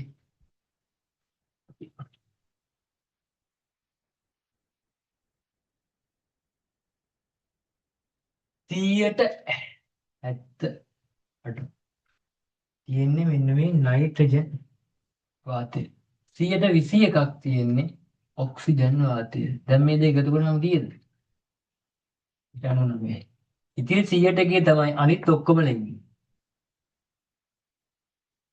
ඔයගොල්ලෝ ඒක දන්නවනේ. 121ක් තියෙන ඔක්සිජන්. වායුගෝලයේ නයිට්‍රජන් වායුව 78ක් පමණ ප්‍රතිශතයක් පවතී. බොහෝ ශාකවලට මෙම නයිට්‍රජන් ඍජුව ලබාගත නොහැකිය. නමුත් බෝංචි දමල වැනි රනිල කුලයේ ශාකවල මූල ගැටිති වල වෙසෙන රයිසෝබියම් බැක්ටීරියාව වායුගෝලීය නයිට්‍රජන් ඍජුව ලබාගත හැකි ලෙස පවතී. මෙම ක්‍රියාවලිය නයිට්‍රජන් තිර කිරීම ලෙස හැඳින්වේ. රනිල ශාකවල අශ්වැන්න වැඩි කිරීම සඳහා වාණිජමය වශයෙන් රයිසෝබියම් බැක්ටීරියා වගාබිම් වලට එකතු කිරීම සිදු කෙරේ. ඔන්න ළමයි මෙතන නයිට්‍රජන් මොකටද? නයිට්‍රජන් ඕන වෙනවා මේ ශාකවලට. ඒ ශාකවලට අවශ්‍ය වන සංඝටකයක් තමයි මේ නයිට්‍රජන් කියලා කියන්නේ. මේ නයිට්‍රජන් වායුගෝලයේ 78ක් තියෙන ඕනවටත් වඩා තියෙනවා ළමයි. ඒත් ශාකවල මේක ඩිරෙක්ට්, ඒ කියන්නේ කෙලින්ම අරගන්න පුළුවන් හැකියාවක් නැහැ. මේක ඔය රනිල කුලේ ශාක. රනිල කුලේ ශාක කියලා කියන්නේ ඔය ළමයි මේ අර මූල ගැටිති පිහිටන්නේ. මොනවද මේ දමල ඊට පස්සේ මෑ පුංචි වගේ අර දමල මෑ පුංචි වගේ රනිල කුලේ ශාක වල රයිසෝබියම් කියලා බැක්ටීරියාවක් මූල ගැටිති ආශ්‍රිතව ඇති වෙනවා. මෙන්න මේ බැක්ටීරියාවට පුළුවන් මේ ශාකයට නයිට්‍රජන් ලබා දෙන්න, වල්ගුලිය නයිට්‍රජන් කෙලින්ම ගන්න පුළුවන් මෙන්න මේ රයිසෝබියම් කියන බැක්ටීරියාවට. සාමාන්‍යයෙන් එතකොට වගාවක් වැඩි දියුණු කරද්දී මේ වගාවට නයිට්‍රජන් ටිකක් ලැබුණොත් හොඳයි කියලා හිතුනොත් මොකක්ද කරන්නේ? මේ රයිසෝබියම් වගාවලට එකතු කරනවා. එතකොට මේ රයිසෝබියම් මේ ශාකවලට අවශ්‍ය වෙන මේ නයිට්‍රජන් වායුව අරගෙන දෙනවා. අන්න එතකොට මේ ශුද්‍රජීවීන් පාවිච්චි වෙලා තියෙනවා වගා කටයුත්තක් වැඩි දියුණු කිරීම සඳහා. අන්න ඒක වැදගත් කරුණක්. මෙතෙන්දි ඔයගොල්ලෝ මතක තියාගන්න. ඔයගොල්ලන්ගෙන් ප්‍රශ්නයක් අහන්න පුළුවන්. මම පේපර් එකක් හැදුවොත් මම ප්‍රශ්නයක් අනිවාර්යෙන් දානවා. ඒ හින්දා මතක තියාගන්න මේ රයිසෝබියම් කියන නම. මේ රයිසෝබියම් බැක්ටීරියාව කරන්නේ නයිට්‍රජන් තිර කිරීමයි. ඔන්න ළමයි ඒ කාරණාව මතක තියාගන්න. ඒකත් හරි.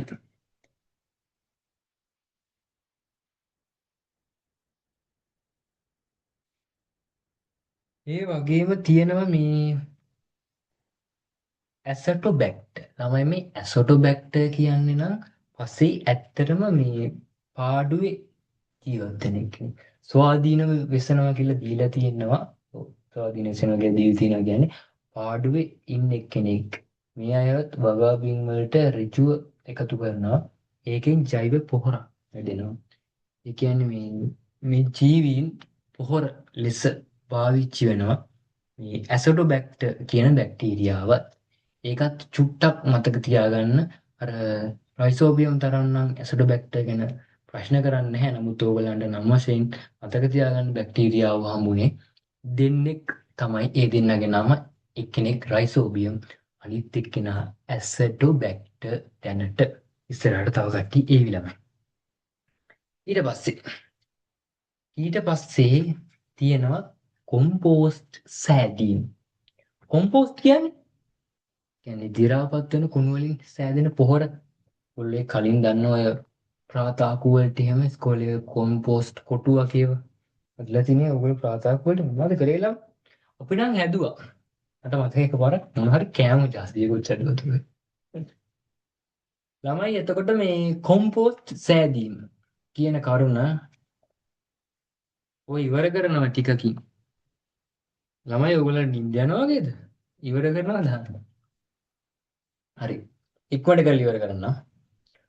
ක්ෂුද්‍ර ජීවීන් යොදාගෙන කාබනික ද්‍රව්‍ය වියෝජනය කර ගැනීමෙන් කොම්පෝස්ට් පොහොර නිපදවනු ලැබේ. මේ ක්ෂුද්‍ර ජීවීන්ට පුළුවන් කාබනික ද්‍රව්‍ය වියෝජනයට ලක් කරන්නට. කාබනික ද්‍රව්‍ය වියෝජනය කරාට පස්සේ තමයි හැදෙන්නේ කොම්පෝස්ට් පොහොර. කාබනික ද්‍රව්‍ය කියලා කියන්නේ කාබන් අඩංගු වෙන ද්‍රව්‍ය. හැබැයි ඒක පොඩි වැදගත් කාරණාවක් තියෙනවා. 10 වසරට උගන්වද්දී නම් අපි ඒක කිව්වා. ඕගොල්ලන්ට ඒක අවශ්‍ය වෙන්නේ නැහැ. දැන්ම 10 වසරට ආවම අපි ඒක කියන්න. කොම්පෝස්ට් මගින් පසට ක්‍රමානුකූලව ඛනිජ ලබා දීම.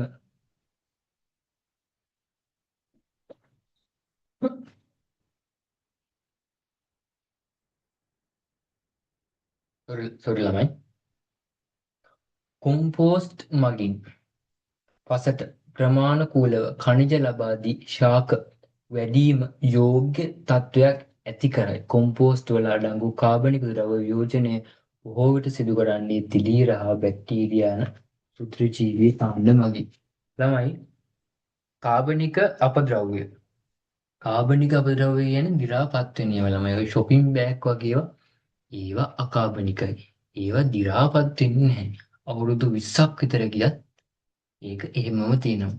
මට හොඳට මතකයි ඒ කාලේ හිටියා මම රසායන විද්‍යාව ඉගෙන ගද්දි ගුරුවරයෙක් හිටියා. ඒ ගුරුවරයාට ගොඩක් වයසයි. ඒ ගුරුවරයා එක්තරා ඔය අණුක සැකැස්මල් පෙන්වන්න හදාගෙන ඉන්නවා පොඩි බෝල තියෙන යම්කිසි උපකරණයක්. ඒක බෝල ටිකක් සහ ඒවා සම්බන්ධ කරන්න පුළුවන් එකක් තියෙන්නේ. ඒක ඒ ගුරුවරයා හදාගෙන තියෙන්නේ මීට අවුරුදු 20කට කලින්. හරියටම 20කට කලින් තමයි ගුරුවරයාට ගොඩක් වයසයි. ගුරුවරයා අවුරුදු 20ක් විතර 30 ළමයට උගන්වලා තියෙනවා. ඒ ගුරුවරයා එක හදාගෙන තියෙන අවුරුදු 20කට කලින් ඒ වෙලාවේදී පාවිච්චි කරපු බෑග් එක ඒ ටික දාගන්න ගත්ත බෑග් එක ගොඩක් කාලයක් පාවිච්චි කරලා තිබ්බා. ඊට පස්සේ ඒ ගුරුවරයාට හිතෙන් තිබ්බා මේ බෑග් එකත් මේ අරන් තියලා මේ ටිකත් එක්කම තියාගන්න ඕන පරිස්සමට. මොකද මේ පොලිතීන් සම්බන්ධයෙන් දෙයක් කියන්න පුළුවන්. ඉතින් මම ඒ ගුරුවරයාගෙන් ඒ කොටස ඉගෙන ගද්දිත් ඒ බෑග් එකේම දාන් ඒ ටික අරන් ආවා. ඒ බෑග් එකේ මේ නැහැ මුකුත්ම මේ අර ලියපු මුකුත් නැහැ. ඒ ඔක්කොම මැකිලා ගිහිල්ලා කහපාට බෑග් එක. නමුත් ඒ බෑග් එකේ දි รา පත් වීම මුකුත්ම නැතුව ඒ බෑග් එක අවුරුදු 20ක් වෙලත් තාම තියෙනවා. ඇත්තට මේ බෑග් අවුරුදු 20කට කලින් තමයි අරගෙන තියෙන්නේ. අවුරුදු 20ක් පාවිච්චි කළත් ඒ බෑග් එක දි รา පත් වෙලා නැහැ. පොලිතීන් බෑග් එකක්. ඒ පොලිතීන් වගේ ඒවා හරි භයානකයි කියන්නේ ඒකයි. මොකද සාමාන්‍යයෙන් ඉතින් මොන වගේ භාණ්ඩයක් වුණත් අවුරුදු 20ක් යද්දි කැඩිලා යන්න පුළුවන්. විනාශ වෙලා යන්න පුළුවන්. සාමාන්‍ය බෑගයක් ඉරලක් කරලා විනාශ කරලා දාන්න පුළුවන්. මම කියන්නේ ස්වාභාවික විනාශයක් වෙන්නේ නැහැ. ওই පරිසරය නිදහස් කරොත් ඒක පරිසරය අවුරුදු සෑහෙන ගාන ප්‍රමාණයක් තියෙනවා. ඒක ලොකු ප්‍රශ්නයක්. හැබැයි මේ කාබනික අපද්‍රව්‍ය එහෙම නැහැ. ඒව ටික කාලයකදී සම්පූර්ණයෙන්ම විනාශයටපත් වෙලා යනවා. ඒව විනාශයටපත් වෙන්න බලපාන්නේ බැක්ටීරියා සහ දිලීර. මේ බැක්ටීරියා සහ දිලීර එකතු වෙලා මේ කාබනික ද්‍රව්‍ය දි รา පත් කරලා පොහොර ඇති කරනවා. කොම්පෝස්ට් පොහොර. මේ කාබනික ද්‍රව්‍ය දි รา පත් වුණාට පස්සේ ශාක වලට අවශ්‍ය වන khනිජ ලවණ මේ පොහොරවල තියෙනවා. khනිජ ලවණ ගොඩක් වැදගත්. ඒවා හොඳට ලැබුණම ශාක හොඳට වර්ධනය වෙනවා ළම. මේ කොම්පෝස්ට් පොහොර වලින් කරන්නේ ඒ khනිජ ලවණ ලබා දෙන එක. අපි කුණු ටිකක් එකතු කරලා තිබ්බට පස්සේ ඒ කුණු වලින් ඇත්තටම ළමයි යම් කිසි කාලයකදී කොම්පෝස්ට් පොහොර හැදෙනවා. නමුත් අපිට ඒක ඉතා වේගයෙන් කරගන්න පුළුවන් මේ අදාළ ශුද්ධ ජීවීන් එකතු කරොත් එහෙම මේ අපද්‍රව්‍ය වලට එතකොට ඉතායි මේ ඉක්මනින් මේ අපද්‍රව්‍ය දි รา පත් කරවලා ශුද්ධ ජීවීන් විසින් මේ කොම්පෝස්ට් පොහොර අපට හදලා දෙනවා. ඊට පස්සේ කාරණාවක් තියෙනවා ජෛව පලිබෝධනාශක ලෙස භාවිතා කිරීම. ඕගොල්ලන්ගේ ටියුට් එක බැලුවොතින් ඕගොල්ලන්ගේ ටියුට් එකේම මේ ටික ලියන්න තියෙනවා. කුෂිකර්මාන්තය සඳහා ශුද්‍ර ජීවීන් යොදා ගැනීම කියන එකට කරුණු 4ක් සාහිත්‍ය කරුණු ටික ලියන්න තියෙනවා. ඕගොල්ලන්ට දැන් ලියන්න පුළුවන් විදියට නෙවෙයි ඉන්නේ. හැබැයි ඊළඟ දවසේ නම් මම මේක පැය දෙකම කරනවා. අද නම් ඕනනම් විනාඩි 10ක් විතර කලින් ඕනනම් යවන්න පුළුවන්. මට හිතුනොත් යවන්න. නැත්තම් යවන්නේ.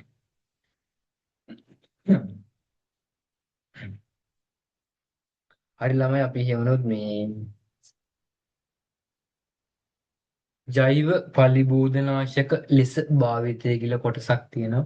අපි මේ ඒ කොටසත් පොඩ්ඩක් ළමයි බලමු. මොකක්ද මේ ජෛව පලිබෝධනාශක ලෙස භාවිතය කියන්නේ? භෝග වගාවට හානි කරන කෘමි. ඒකට තමයි පලිබෝධකයෝ කියලා කියන්නේ. හරිද? මේ භෝග වගාවට හානි කරන කෘමීන් මේ පලිබෝධකයන් මර්ධනය කිරීම සඳහා ජෛව පලිබෝධනාශක විදියට ඇතැම් ශුද්‍ර ජීවීන් පාවිච්චි කරනවා. උදාහරණයක් විදිහට දීලා තියෙනවා මේ සැල්වීනියා නම් ජලජ වල් පැලෑටිය විනාශ කිරීමට ඇල්ටීරින් කියලා දිලීර වර්ගයක් පාවිච්චි කරනවා. මේ දිලීරයෙන් කරන්නේ මේ සැල්වීනියා කියන මේ අනවශ්‍ය ශාකය විනාශ කරලා දාන එක. මේ සැල්වීනියා කියන එක ජලජ වල් පැලෑටිය ඇති වුණාට පස්සේ මේක සීඝ්‍රයෙන් වර්ධනය වෙලා ඒ ජලජ කලාපයේ තියෙන පෝෂණය ඔක්කොම අරගන්නවා. අනිත් ශාකවල පෝෂණය අඩාල කරනවා වගේම අනවශ්‍ය ලෙස වර්ධනය වෙන්නත් ගන්නවා. අන්න ඒ වගේ අවස්ථාවකදී මෙන්න මේ කියන දිලීරය පාවිච්චි කරාට පස්සේ මේ දිලීරය මගින් මේ සැල්වීනියා ශාකයේ පැවැත්ම අඩාල කරමින් ඒ ශාකය විනාශ කරන්න කටයුතු කරනවා. එතකොට අනවශ්‍ය පලිබෝධක ඉවත් කිරීමට මේ ශුද්‍ර ජීවීන් පාවිච්චි කරන්න පුළුවන්. එතකොට ඒක තමයි ජෛව පලිබෝධනාශක විදියට පාවිච්චි කරනවා කියලා කියන්නේ. එතකොට අපිට ඒකේ නෝට් එකක් පොඩියට දාගන්න ඕන. අපි මුලින්ම ලියාගනිමු කෘෂිකර්මාන්ත සඳහා ශුද්‍ර ජීවීන් යොදා ගැනීම. මේක කෘෂිකර්මාන්තය වෙන්න ඕන ළමයි අයන්නත් දාගන්න.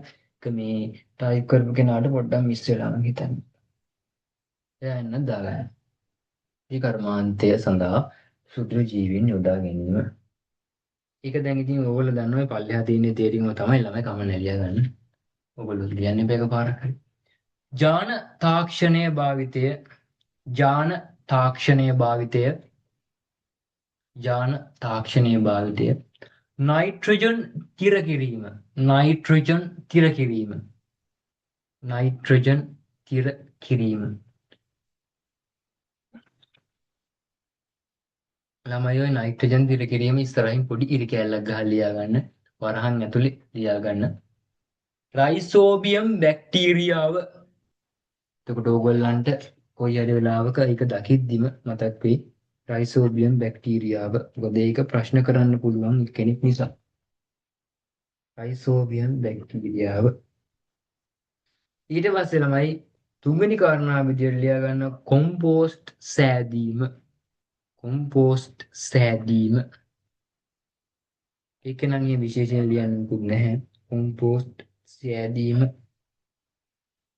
හතරවෙනි කාරණාව වශයෙන් ජෛව පලිබෝධනාශක ලෙස භාවිතා කිරීම. ජෛව පලිබෝධනාශක ලෙස භාවිතා කිරීම. අන්න ඒ කරුණු ටික දාගන්න. එතකොට ළමයි අපි කෘෂිකර්මාන්තය සඳහා මේ ශුද්‍ර ජීවීන්ගේ තියෙන යහපත් භාවිත සම්බන්ධයෙන් මම ඔයගලන්ට පැහැදිලි කරලා දුන්නා. ශුද්‍ර ජීවීන් කියන්නේ කවුද කියලා පැහැදිලි කරලා දුන්නා. ඊට පස්සේ ශුද්‍ර ජීවී කාණ්ඩ 5 ගැන පොඩි පැහැදිලි කිරීමක් කරා. ඒ පිළිබඳව පොඩි තව දත්ත වර්ගයක් තියෙනවා. මම ඒවා ඔයගලන්ට එවන්නම්. ඔයගොල්ලෝ ඒවා කොලයක වගේ සටහන් කරලා ටියුට් එකක් ලෙන් දාගන්න. මම ටියුට් එකේ ඔක්කොම දාන්න ගියේ නෑ. වුණත් ඔයගොල්ලෝ ඒක ලියද්දි තමයි ඇත්තටම ඔයගලන්ට මතක තියෙන්නේ. ලියද්දි තමයි ඔයගලන්ට තර්ක කරන්නේ නිකම්ම දාලා තිබිලා. කියවද්දි එකෙන් ප්‍රයෝජනයක් වෙන්න දෙන්න මම ඒකට අත්හැරියා. අත්හැරිය කියන්නේ ටියුට් එකේ කන්ටෙන්ට් එකේ අවුලක් නෙවෙයි. මේ මොනවාද සංසන්දනාත්මක දත්ත වගේ දේවල් වගු වගේ වගේ ටිකක් තියෙනවා. ඒ වගේ ටිකක් මම ඕගොල්ලන්ට දාන්නම්. ලියා ගන්න. මම පන්ති වෙලාව ගන්නෑ. ඔය ලියවන්න. ඒකට අවගන්නන එක වැදගත් වෙනද ළමයෝසෙල් ළමයිට ඉතින් වෙලාව තියෙනවා කියලා මම හිතනවා නේ. හරි වෙලාව තියෙනවා. ඒ හින්දා මම මේක දාන්නම්. ඕගොල්ලෝ ඒක සටහන් කරගන්න ඕන. වමනාවෙන් උනන්දුවෙන් දැන් ඉඳලා වැඩ කරන්න. මොකද 10 වසර 11 වසරේදීත් හොඳට වැඩ කරන්න. ඒකට පුළුවන්කම ලැබෙනවා. මම එහෙම වුණොත් ඕගොල්ලන්ට නෝට් එක දාන්නම්. ඕගොල්ලන්ගේ කට්ටියට තා වැඩි වෙලා ඉන්න අමාරුයිලු. අද පළවෙනි දවසත් නිසා මම බලාපොරොත්තු වුණ කොටස හොඳින් කරගත්තා. ඒ හින්දා ළමයි චුට්ටක් කියන්න බලන්න. මේ දැන් මෙච්චර වෙලා කරපු කොටස් වල මොන හරි ගැටලුවක් තියද නොතේරුණු තැනක් තියද ප්‍රශ්නයක් ඇති වුණු තැනක් තියද මොන හරි ප්‍රශ්න අර හිතට එනවනේ ප්‍රශ්න මේක මෙහෙම වෙනවද හරම් වෙනවද කියලා. එහෙම මොන හරි තැනක් තියෙනවද? එහෙම මොනවා හරිම තැනක් තියෙනවා පොඩ්ඩක් ඉක්මනට මට කියන්න මගෙන් අහන්න. එතකොට මට පුළුවන් ඒ කොටස ඔයාට කියලා දෙන්න. ළමයි ඊට මොන හරි ගැටලුවක්?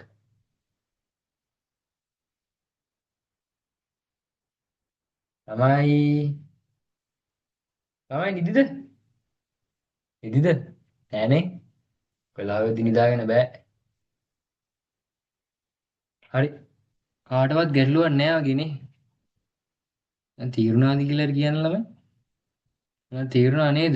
ප්‍රශ්නයක් නෑ නේද පාඩම? මොන හරි ගැටලුවක් තියෙනවා නොතේරුණු දෙයක් තියෙනවා ඒකේ මේ විදිහට ඉන්න එපා. තේරුණාද නොතේරුණාද කියලා හිතා ගන්නත් බැරිද? මේ කියන්න පොඩ්ඩක් නොතේරුණු තැනක් තියෙනවා ඒක කියන්න කියලා අනිවාර්යෙන් ඒක අහගන්න. මම හිතනවා එහෙනම් දැන් ඔක්කොම අයට තේරලා තියෙන්නේ කියලා. මම මේ නෝට් එකේ ඉතිරි කොටස් ටික ඔයගොල්ලන්ට දාන්නම්. මේක ලියවන්න කිව්වොත් එහෙනම් ඔයගොල්ලන්ට ගොඩක් වෙලා යනවා. ඔයගොල්ලන්ට ගොඩක් වෙලා ඉන්න තමාරුවත්නේ. මේ හින්දා මේ එහෙමත් කියනවනේ ඉතින්. ආදට විතරයි උනාට මෙහෙම වෙන්නේ. මේ මං එමුත් ඔයගොල්ලන්ට අදාළ නෝට් එකේ කොටස් ටික ගෲප් එකට දාන්නම්. මම ඒක සකස් කරලා ඔයගොල්ලෝ අනිවාර්යෙන් ඒක ඊළඟ දවසේදී ලියාගෙන එන්න ඕනේ. ඊළඟ දවසේ ඉඳන් ඊළඟ දවසේ කියන්නේ ඔයගලන්ට ආපහු තියෙන්නේ සෙනසුරාදා රාත්‍රියේ ඒක දැනුවත් කරයි ගෲප් එකෙන්. අනේ ඔයගලන්ට නැහැ සෙනසුරාදා. සෝරි. 10 අසරට තමයි දෙවෙනි කොටසක් තියෙනවා. ඔයගලන්ට දෙවෙනි කොටසක් නැහැ නේ. ඔයගොල්ලෝ 9නේ. ඔයගලන්ට ආපහු එන්න තියෙන්නේ ඊළඟ සතියේ. ඊළඟ සතියේ මේ පාඩම වැඩිදුර අරන් ගිහිල්ලා බලමු. ඉතින් අපිට මේක හොඳින් ඉවර කරගන්න පුළුවන් වේද කියලා අපි ප්‍රශ්න ටිකකුත් සාකච්ඡා කරමු. මොනවද එන්න පුළුවන් ප්‍රශ්න කියලා.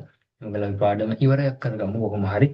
මේ මාසය ඇතුලේ මොකද තව පාඩම් ඔයගොල්ලන්ගේ ගොඩක් පාඩම් නැහැ ළමයි. මම හිතන විදිහට පාඩම් පොඩ්ඩයි තියෙන්නේ. හින්දා අපිට වෙලාව අරන් කරන්න පුළුවන්. ගැටලුවක් නැහැ. ඔයගොල්ලන්ගේ ටිකක් වැදගත් පාඩම් තියෙනවා. සහ කන වගේ ඒවා නම් වැදගත් පාඩම්. ළඟ පාඩම් 9ක් තියෙන පරිණාමී ක්‍රියාවලියක් තියෙනවා.